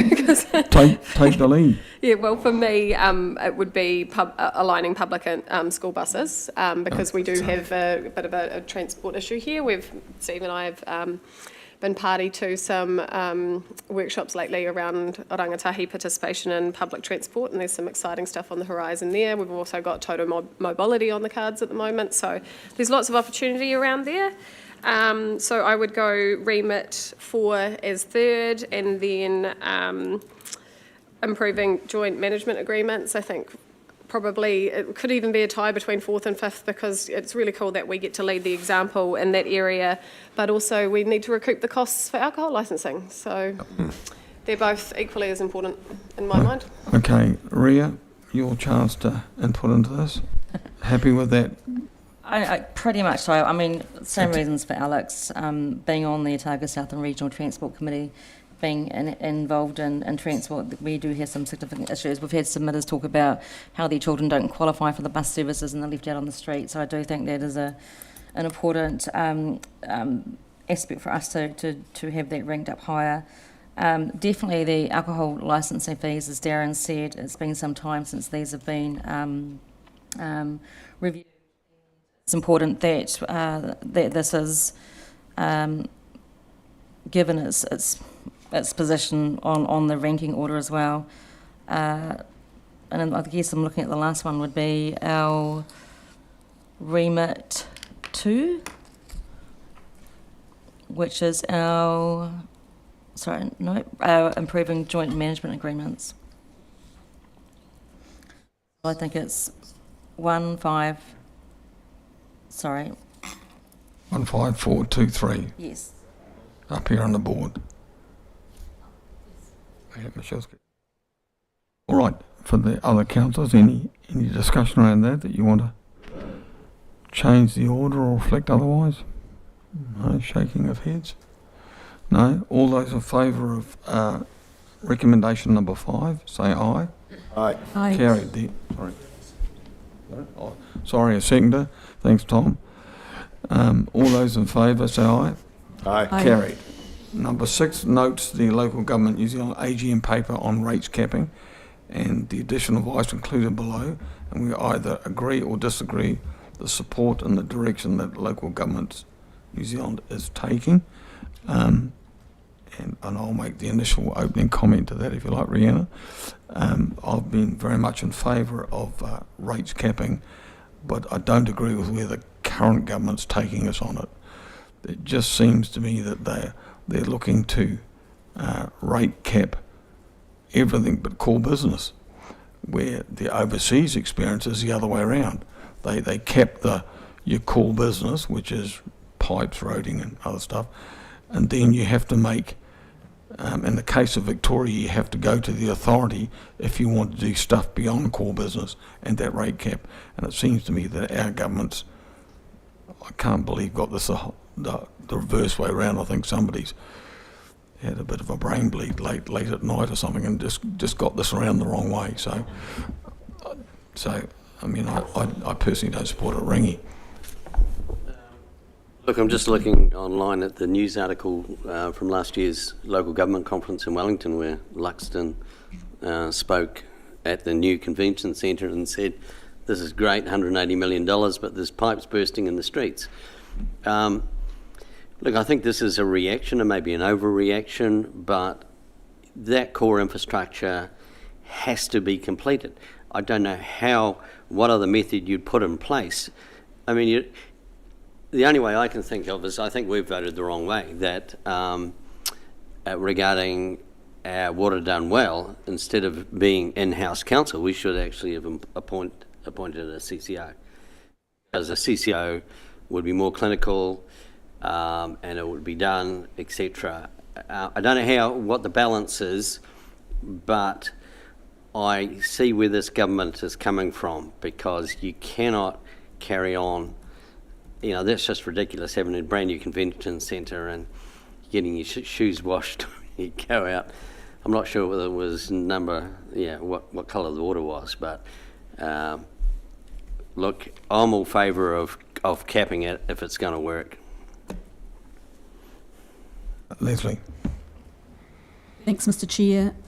Like you, I would like to move that we put number 6 with agrees support for the direction set in the LGNZ paper. I'm very uncomfortable with the current government's approach on rates capping. I think there is ample evidence that LGNZ has already brought forward from overseas as to where rates capping has led to negative outcomes for councils. I see with horror and have looked with horror at some of the financial instability reported from the Australian councils, severe infrastructure backlogs, the bureaucratic and expensive processes that have been added in some cases, the reductions in local economic growth and diminished local voice. And I note that LGNZ has said already that this is the opposite of localism. And yet we have a government who's tried to say that they're encouraging localism, and yet they would perversely put a very prescriptive rates cap that would tie the hands of every council. It seems to me that this is not something that we could do anything but support the LGNZ approach on, and therefore I am moving that we agree to support the direction in the LGNZ paper. I sat through both presentations from Victoria and New South Wales. New South Wales have had this rate capping for 50 years, but as I said before, the cap was on the limit of what you could spend on your core business, and anything beyond that you had to make application for. This government seems to be having that the other way around, so I don't quite understand how it works. Nonsense. Yep. Tom. Yeah, I would actually support a rates cap if it was for a limited amount of time, so I would say for 3 years. Yep. That would force you to, drive efficiency through the organisation. So, you would do that progressively, and you would cut fat to the extent it existed. The problem is that after 3 years or so, you find there's no fat left, and then there's simply nowhere to go with it. It's a tool that's used in business all the time, and I think used quite successfully actually. But there must be a time limit. So given that the direction that government are moving in seems to be completely open-ended, I don't support it on that basis, and therefore I do support the LGNZ paper. Cool. Alex. Thank you, Mayor. I just wanted to talk a little bit about how this paper is really great for us to see from a local government New Zealand perspective around our table, because the reason why they've taken such a strong mandate of asking the membership base first is because as a National Council we are still, and I guess as a membership body, we are still a wee bit sensitive around what happened with Three Waters. So the membership body felt like LGNZ kind of shot off and went and got into a position with the government and a conversation and an advocacy piece with the government before it had actually consulted its membership base. So this is LGNZ trying to flip that on the head and go, actually, membership base, we're thinking about running this advocacy line. This is how we're thinking about tackling it. Are you okay with it first? So you can see that they're taking steps towards mitigating or not having the history repeat itself, really. My second point was going to be around, there is always an argument for rates capping and there's always an argument for rates reduction. But if you look at Tom's suggestion of a 3% for 3 years, we only have to look down the road to Clutha District Council, who had 4% for 3 years, and now they're facing a 26% rates increase. So you can keep pinching and squashing for as long as you like, but at the end of the day, the $5 that you don't spend, is going to turn into 15 in 3 years' time. Tamworth is Gore's sister city over in Australia is another really good example of that. They've had a rates cap over there, and now they've had to apply to the government to have an exception for 36%. And if we were capped at a rates cap for non-core services, that would have meant that there would be no ICL. We simply would not have been able to enter that public-private partnership and collective to actually be able to rejuvenate our inner city. There would be no te unua in the expedient amount of time that we have decided to build it. It would be dragged on and on and on until we could actually afford to rebuild it. When we're considering the future of whether or not there is an art gallery or whether or not we have enough money to be able to upgrade Rugby Park or do whatever we want with our Rugby Park, we will be hamstrung as a council to either drag these projects out for decades or just simply not be able to do them, or have to cut out services in other places to be able to compensate. So I think you can tell by my fantastic wee speech there that I am most certainly in favour of us supporting the rates capping paper. Any further discussion? Yeah, Rangi. I'll just go back to the Local Government Act again. I mean, that they wrote it for a reason, and it clearly states that council does its business in a fit-for-purpose manner. Now, if we abided by that, all would be sweet. We'd spend X on a museum, we'd spend X on pipes and roads, and we'd do all that, and all would be perfect. But, unfortunately, the government is noticing that that's not happening, and that balance is not being undertaken by councils. So they are doing their bit now, and I can understand why they're doing it. So no one has come up with a solution yet that I've heard that will make councils think in the same way that a household manages its own budget. And there's no difference. You spend accordingly to your income, you buy the car that suits your budget, the house suits your budget, your lifestyle. For some reason, council's ability to borrow gazillions of dollars seems to get them in a bit of a bind, and hence these large rate increases. So I haven't heard any way of solving the problem yet, except supporting LGNZ. So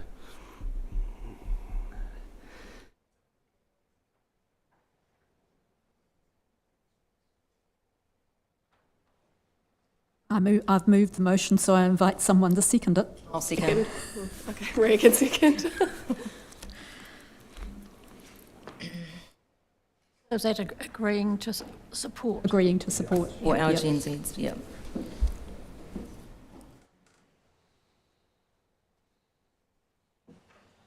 Okay, just as a final comment, in relation to what Rangi just said, you'll note that DIA are shortly going to come out with a merit dashboard that will compare council to council around a whole raft of things: number of staff, how much your rates have gone up, what you're delivering, what have you. Significant amount of pushback on that from different councils who think that they're not going to do too well on that dashboard.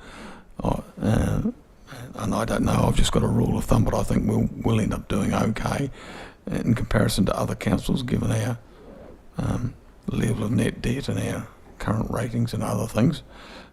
So that'll be interesting to see how we compare with other councils. So we'll see where that goes to. Alex, quickly. Just a quick comment on that, Yep. since you brought it up with benchmarking. I think the resistance around the country is in that when you're looking at numbers on a piece of paper, it's quite hard to draw a direct comparison to other councils when you've got councils that are high growth areas, or they've been through serious natural disasters and have had to really invest in their infrastructure. There's no context to the numbers. So when you're just looking at your line by line in comparison to what the other councils that you're being compared to, doesn't actually give the whole story. So I think that's the bit of the sensitivity from local government as a whole around what benchmarking is going to look like to the public. But I think you're quite right, where we sit at the moment is pretty comfortable. Yep. I mean, when you look at Grey Council, which is a very small council in the Wairarapa, gone up about 140% in 5 years in rates. That will stand out on one of these dashboard reports, and I guess makes the ratepayers wonder what value of money are they getting for their rate increases. Never mind. We've got a mover and a seconder. Any further discussions on accepting the LGM remits and paper, which is number 6? So I take it we all agree with that. So if somebody's moved, Leslie, you've moved. Yes, I moved. And a seconder, who was that? Aria, thank you. All those in favour of 6 and the position that we agree with the LGNZ paper? Aye. Aye. Anybody opposed?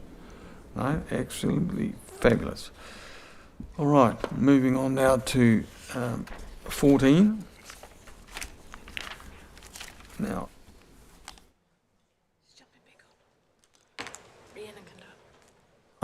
so Patricia, are you going to talk to this? No. Rhiannon is? And Helen will be just jumping on shortly. She's just going to come back in and out for the Who is? live stream. Helen will be back on shortly. Oh, Helen, okay.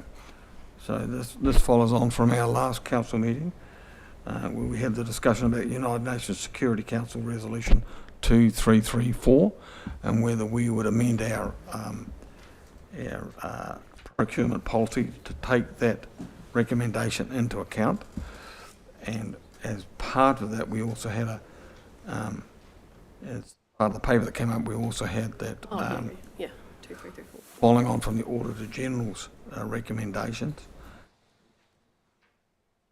potential position where we could abide by the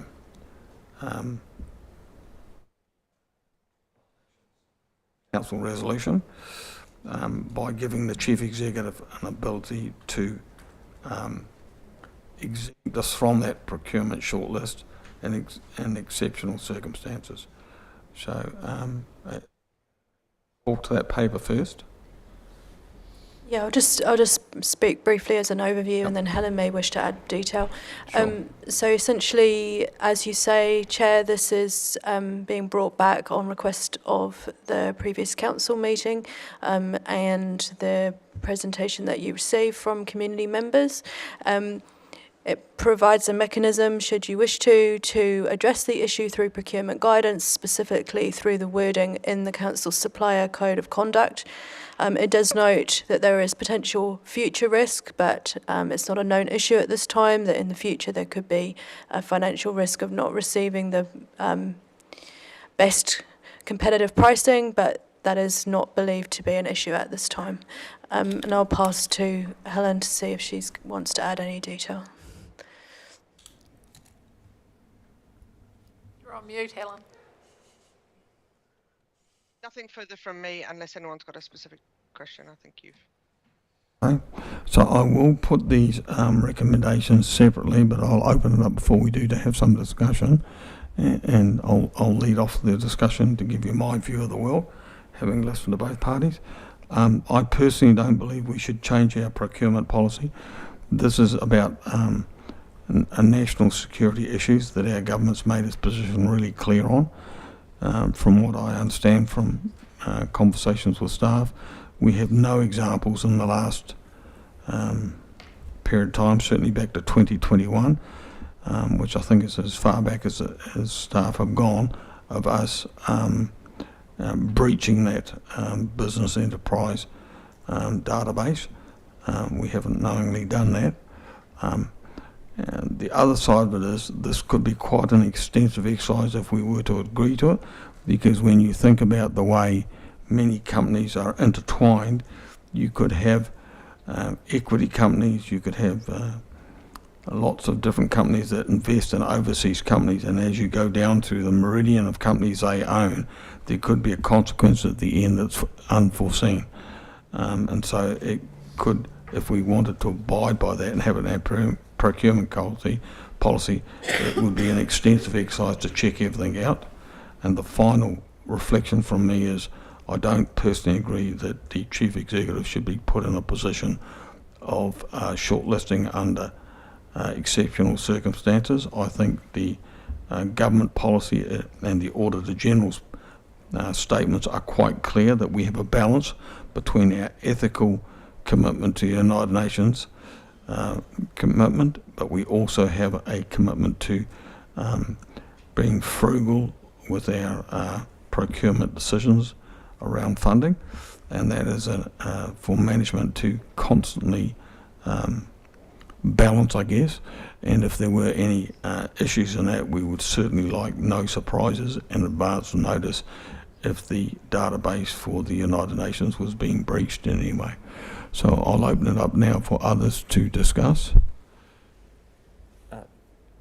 Tom. Yep, Tom. Yep.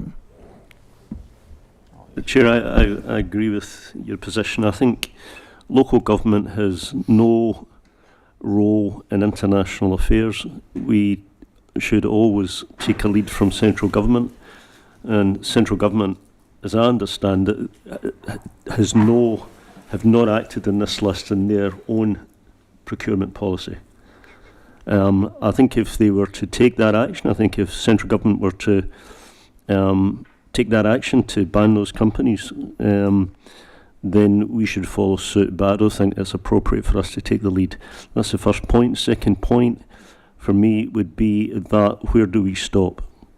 So this is if this is the first issue that we take this action on, then what about the actions of China and Tibet? What about the behaviour in Afghanistan towards women? What about the behaviour of Russia in Ukraine? And what about another probably 10 examples I could give? Once you've opened this up, it becomes never-ending. For that reason, and we are not equipped to deal with it as local government, for that reason we must take a guide from central government, and they have not acted on this, and therefore I think neither should we. Leslie. Thanks, Mr. Chair. I'm going to address recommendations 3 and 4, and I'm going to argue that we should agree to address the issue through procurement guidance in response to the request. And I'm going to argue on 4 that there is a slight amendment to the wording that might be necessary. So I'll place that wording as I see it. I believe that 4 should read, an organisation on the United Nations database of business enterprises, section F, will only be included on a procurement shortlist in exceptional circumstances, which would be immediately drawn to Council's attention.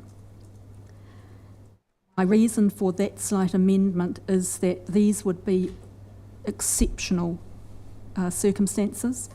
It wouldn't be the Chief Executive who would be, in my mind, either the current Chief Executive or a future Chief Executive who would be obliged to make that decision, but any such intention to include a company on that list should be immediately drawn to Council's attention. Council would then make the decision as to whether there was such an exceptional circumstance that we would consider that deviation. My reason for arguing that we should be agreeing to address the issue through our procurement guidance is really threefold. We have an issue here where New Zealand and councils within New Zealand have always supported international rules-based order. For small nations like ours and for councils like ours, it is an important part of being part of the world community that we do so. We are not some isolated island or some isolated council. Other councils have already taken the decision to make this inclusion on very valid grounds and after much the same process that we are going through. We have in this particular issue something that is unique and is not found in any other international situation that my colleague has referred to. So we are not opening floodgates. We have here a United Nations Security Council Resolution 2334, which New Zealand co-sponsored. We then have a United Nations Human Rights Council list of companies, of which 112 are named. We are handed on a plate the list of companies that we can say are excluded as suppliers because they're involved in human rights violations. Government Procurement Rule 44 allows us to make the decision to do that. And on ethical grounds, let alone legal and other grounds, I urge us to do that. The other point I would make, and this is a unique part of the situation, is that we have a 19th of July 2024 International Court of Justice advisory opinion on this issue, which adds strength to why we should be making this decision today to exclude suppliers. That International Court of Justice advisory opinion, and let me just point out that New Zealand is a member of the International Court of Justice. We are one of the states who are being asked to refrain from aiding in maintaining the occupation by supporting companies who are involved in illegal provision of supplies. That International Court of Justice ruling, advisory opinion, is something that New Zealand has been proud to support on other advisory opinions. In this case, it's a very clear, very up-to-date advisory opinion.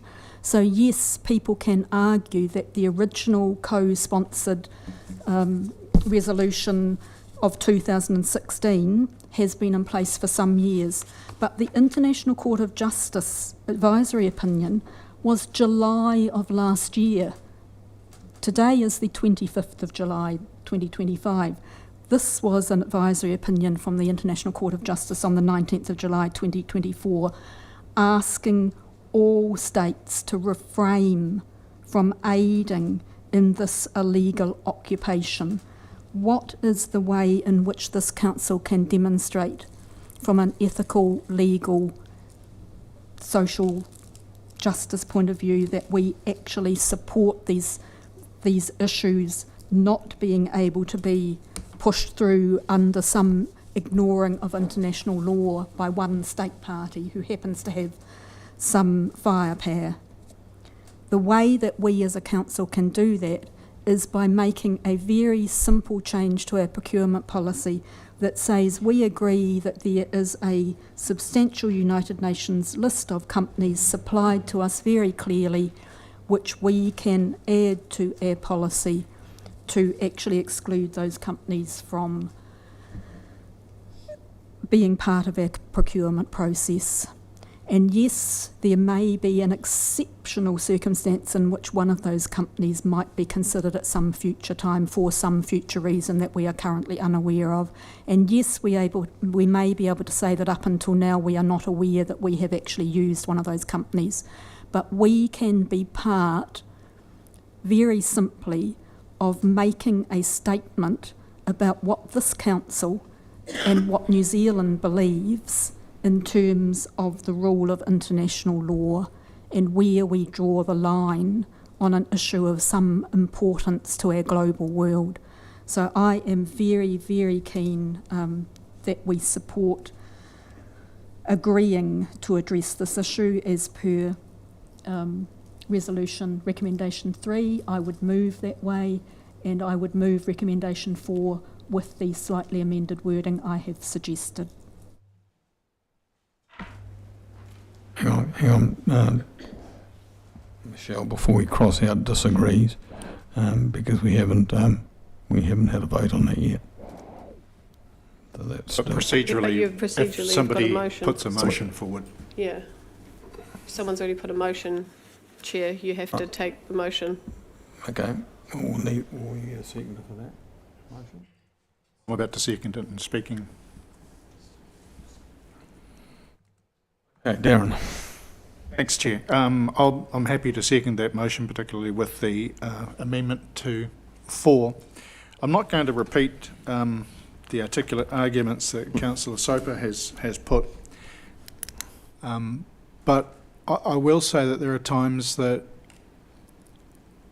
as pointless as it may seem, sometimes there is a point, and the point is leadership. It's very easy for people to get confused with this issue over the conflict that's going on in the Gaza at the moment, and that's not it. This is about an illegal occupation. And when I take the whole, well, what's it got to do with us argument, I go back to when I first became involved with local government in 1984 as a journalist. And at that stage, New Zealand was rising up before the government superseded local issues and declared New Zealand nuclear free.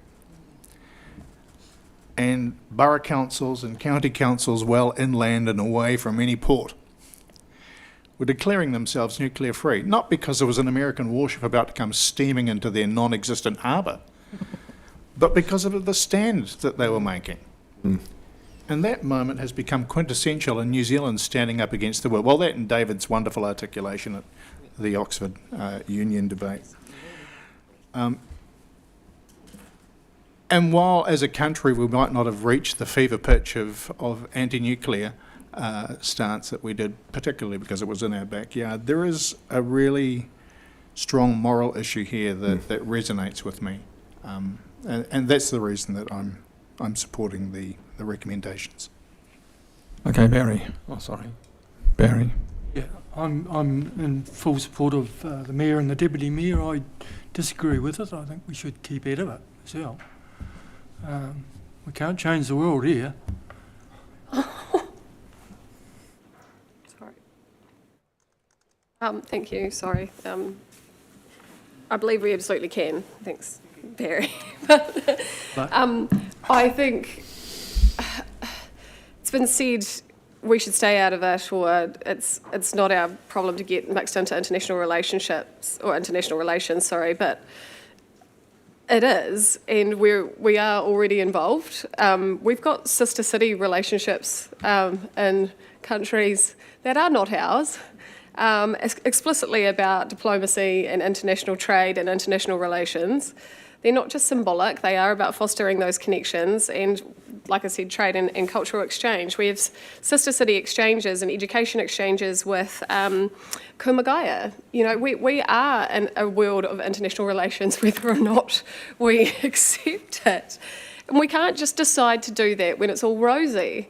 Like Councillor Ludlow said, I think it's absolutely our place to take a stand and to Councillor Soper has most eloquently put it all together when it is absolutely human rights violations and occupation violations. That is the time for us to actually hold them accountable, I suppose, by in the small, tiniest way that we can, rather than just being comfortable and pretending not to see the consequences.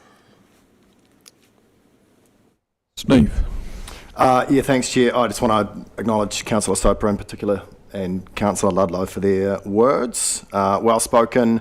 I think it's really clear to remember, really important, to remember what this is and what it isn't. I want to credit Environment Canterbury, Christchurch City Council and Nelson City Council for their stand and their support in this. For me, it's so much of what I should say has been already said. So for me, it's an easy decision and it is the right decision. I have thought about this one over the last few days, and I've thought about my nieces and my nephews, and the question that they may ask me one day: what did I do? And out of that, and guided by that, with even the small power that I had, I'm supporting this recommendation because maybe I believe that this small act might change the world, even in a tiny way, for the better. Ringy. Thanks, Chair. Look, we spent over an hour, I think it was an hour and a half, I didn't time it accurately, on our previous procurement policy on social good and awareness. To me, this is a social awareness thing, the same. But to me, it's very specific, and I think if we're going to put it into a policy, and it must go into a policy, along with the other aspects that we are looking at to guide our procurement, then how are we going to include, like, there's something I've followed for years, and it's really important to me, is the Chinese-Tibetan thing, the persecution of the Tibetan people. Now, I mean, do I bring that to council so that we look at, that procurement and look at our Chinese sister city and stuff like that? I mean, how do we, if we do this, and I'm not voting against or anything, but what I'm saying is we open the door. So, and Tom mentioned this. So if I feel really strongly about something, can I bring it to council, just like the people did about the bank? So can we do that? Is that going to allow that? Because obviously we just can't sit here and go, no, just doing that one. If we have a policy like this, then we must be open to other groups, other people saying things aren't right as well. And I just want to know if that's what the intention is. It a specific policy for this conflict, or is it an open one to combine with our social awareness and everything? Yep. So before I let Leslie respond, you do have a relevant issue there, because while you could argue it's not for you or I to raise issues, but the United Nations has sanctioned in recent years Russia, China, North Korea and Iran, to my memory, and probably a whole lot more as well. So every time they sanction somebody on trade, are we then going to have the dilemma that we've got to be a trickle-down effect and seem to be blocking out companies or dealing with companies? So for argument's sake, we export an awful lot of meat to Iran at the moment.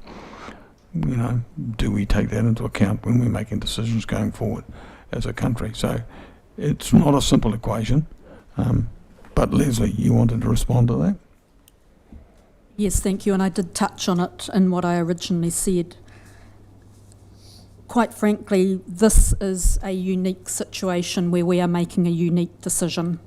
In no other of those conflict or international war areas that you have mentioned do we have the combination of a United Nations Security Council resolution, which New Zealand has co-sponsored, a United Nations human rights list of companies, which the United Nations has clearly provided and which we can use, an International Court of Justice advisory paper as recently as July of next year, specifically asking all state members to refrain from aiding in any way they can in the maintenance of an illegal occupation.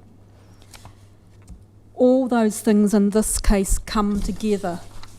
Yes, someone could present to us on the China-Tibetan situation or the Afghanistan situation or many other situations. In none of those situations do we have the combination of elements that are present in this decision. That is what makes this decision so morally and legally straightforward for us to make. That is what makes it one in which we do not open the floodgates for a series of other requests to come to us, because we have set the criteria for taking this action at a very high level for any other requests to meet. On that basis, I believe to some extent drawing other possible conflicts into the pool here and suggesting we may be opening the floodgates is creating a red herring. This is a very unique situation with a very unique set of parameters that we are taking into account on saying this is one where we have a clear and simple way in which this council, as other councils in New Zealand have done, can make a response. And let me also add, we also have the element of Rule 44 of the government procurement policy, which would not necessarily be something that was quite the same in place for any other conflict that may have been mentioned today. Thank you.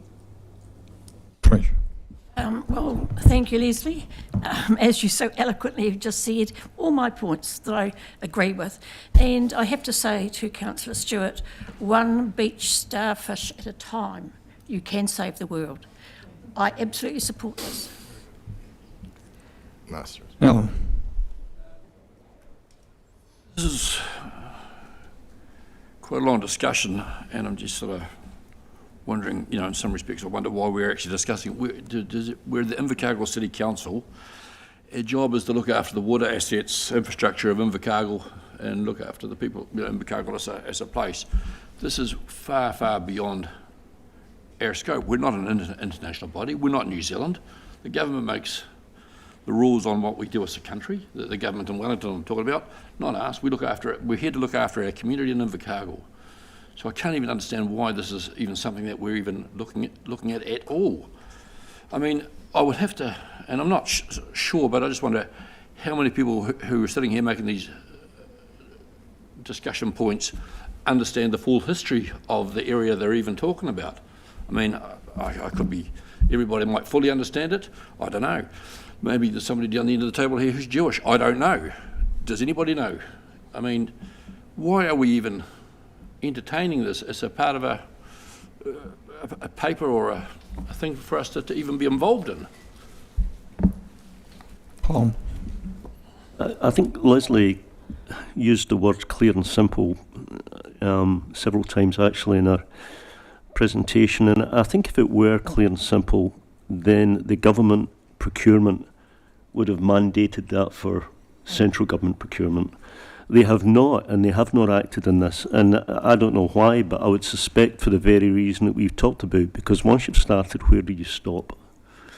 You're forced to make ethical decisions about every conflict, and therefore, you know, whether you buy from, you know, a group which may be related to it in some way. Look, I mean, what Alan said is absolutely right. It's a serious issue, but as Invercargill City Council, it's none of our business. We are not equipped to determine that it's right to do this when central government have already not done it. So we're gainsaying central government. They have not done it yet. We think that we're smarter, so we're going to do it. So that's why I would argue against it. Yeah. Thank you, Mr. Chair. It's been really quite interesting for me sitting here listening to the supports and the opposings and those reasons being. And I think it's, I have a dilemma because listening to Councillor Soper's argument for, you'd run and get behind that cause straight away. But then listening to Councillor Campbell's debate and others about why, given the central government haven't actually made a procurement ruling to identify this as being, I guess, for one, local council's business over and above the government. So some of me saying that we're dabbling in an area that none of us are skill set for. Part of me is thinking too, there are mass worldwide problems, and I don't want to diminish the issues of Palestine or Jerusalem and what they're going through, because no one has the right to do that. But just as equally, we're not so far away that we are not affected emotionally or morally because our families are in these areas being subject to all sorts of awful situations. I look at the world trafficking and sexual violation of women. I look at the sexual violation of children being murdered in families too, not just that one area.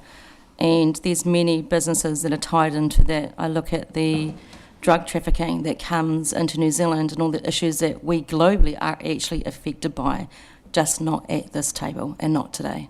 But it is there. So my dilemma was to myself, do I support this or not, knowing full well that central government doesn't, and they have at some stage said that local councils need to stick to their knitting. No one here around this table is specialised in foreign affairs and war, and I think on that basis, whilst this does severely concern me, we'd be acting outside of what the powers we are given and we are sworn to. So on that basis, I have to not support this proposal. Ringy is the very last speaker. Okay, thanks, Chair. And it's more a technical thing. As I asked before, and I never got an answer, was with our policies that we debated, we weren't able to we had to revert back to 2021. How is this going to be fit into our procurement policy? Is it separate to it, or does it, because obviously it's to do with our procurement policy, we weren't able to, change it with the casting vote and everything like that. So can someone help me with that on how this works and the other one didn't? So my understanding is that if we agree to 3, that would be imposed into the policy that's gone back to the Leslie's committee. We agree, sorry, to what? If we agreed to 3 above, which is that we insert this into our procurement guidance, it would go back to the policy. Okay. And back Feeds to in the that policy way. that's going back to Leslie's committee. No, that's fine. Thank you. Right, Michael's going to have the very last say. Need new mics. Thank Yes, you. sorry. Through yourself, Chair, no, as the example has been used across the other councils that have utilised this, they've put it through their procurement guidelines, not through the actual policy itself, and also through the supplier code of conduct. So it comes up through there in relation to how it's utilised. So it's utilised with how we interact with our suppliers, not through the policy itself. Yeah, can I just ask the CEO just to confirm that would mean that it would have immediate effect? It's not a change to policy, it's a guideline. Through yourself, Chair, that is correct. It could take immediate effect on the 2021 because it is our guidelines and our code of conduct, not policy. Okay, we've got 4 recommendations there. So Michelle, if you can just bring one down a little bit so I can see what it is. Yep. So I'll put recommendations 1 and 2 together, unless somebody's got some objection to that. Yeah, they've already been moved. Are we doing? 1 and 2. 1 and 2. Yep. They've been moved. It's been moved and seconded. Block. But it's up Okay, to Chair's all right. discretion around Moved it and here. then Well, Steve seconded it. Okay, so I'm going to put 1 and 2 then. We've already got a mover and a seconder. All those in favour? Aye. Anybody opposed? Okay, 3 has a position of agrees to address this issue through the procurement guidance in response to recent requests from the Palestine Solidarity Network Aotearoa. All those in favour of that, please say aye. Division. Oh, division, excellent. So all those in favour, please indicate by raising your hand. Those in favour of agrees. 1, 2, 3, 4, 5, 6. And those opposed. 1, 2, 3, 4, 5, 6. A split vote again, and the casting vote is disagrees. So that section 3 is lost, and section 4 is worded, agrees with the wording in the Council's Supplier Code of Conduct, and Leslie has amended that. If you can scroll that up, Michelle. Mr Chair, can I point out that if you are ruling that recommendation 3 is lost, Yep. recommendation 4, in fact, is moot. Okay, that's fine. Thanks for that advice. So that's the end of that then. Okay, on to item 15, correction of the minutes for the council meeting on the 24th of September 2024. I think Michael's going to speak to this. So through yourself, Chair, this is the meeting that involved the Coopers Creek recommendations as they went through. The amendment that we need to make to the minutes is actually when the amendment was actually approved as Resolution 3. When we wrote it down, we didn't write it down as a mover and seconder in relation to amendment, because all it was doing was approving the amendment. The substantive motion was then passed under Resolution 4 and was lost. And Resolution 5 was the only one that got moved, which has subsequently been amended today. So it's just an amendment note to the minutes to highlight that they're the changes that we need to make to correct those minutes from a previous council meeting. Somebody like to move and second that? Barry and Ria. Any discussion about the issues that Chief Executive just raised? Leslie. It's not exactly discussion, Mr Chair, it's just the information that this was the one council meeting in the triennium for which I was an apology. I have looked and listened to the live stream, and I have to say that our new system is definitely an improvement, because the September 2024 live stream was not easy to listen to. However, having listened to that live stream, I can only conclude that I would need to agree with what has happened here, but I just want to make the point I wasn't actually at the September meeting, for the record. Yep. Any further discussion? No. All those in favour of the 3 recommendations there? Aye. Aye. Anybody opposed? Carried. All right, Chief Executive's management report. Thank you. Through yourself, Chair, just highlighting in there's quite a number of packages coming through from central government at the moment. I'm sure you've seen the Go for Growth one. There's also just recently, which is not on that list, RMA amendments actually come through in relation to RMA 2. We'll prepare a paper in relation to that and bring it back to the consent wellbeing, community wellbeing and regulatory committee. So we'll get a paper prepared for that. That'll also highlight in relation to some of the critical issues that Council have been discussing in relation to heritage buildings, etc., and what impact that particular change has in relation to that. So we'll bring that to that committee at the next committee meeting. So. Michael, just as an add-on to that, I attended a meeting earlier on, a Zoom meeting, from the Tiny Homes Association, and they've got a lot of update on the movement on the granny cribs legislation. So the submissions finished yesterday. So there's legislation coming there, and also they made reflection on the RMA. Some councils are very active in this space.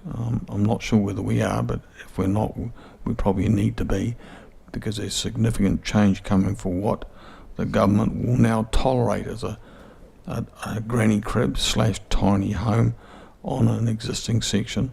And so there are some criteria there that we might want to flag with the government that we're not comfortable with, potentially. Yeah, so it'd be good to do that. Any further discussions about the management report? No, none. A mover and a seconder. Tom, and Darren. All those in favour? Aye. Carried. So moving into public excluded. Barry and Steve, thank you. All those in favour? Aye. Carried. Excuse me, Chair, you've still got the major late item from the committee.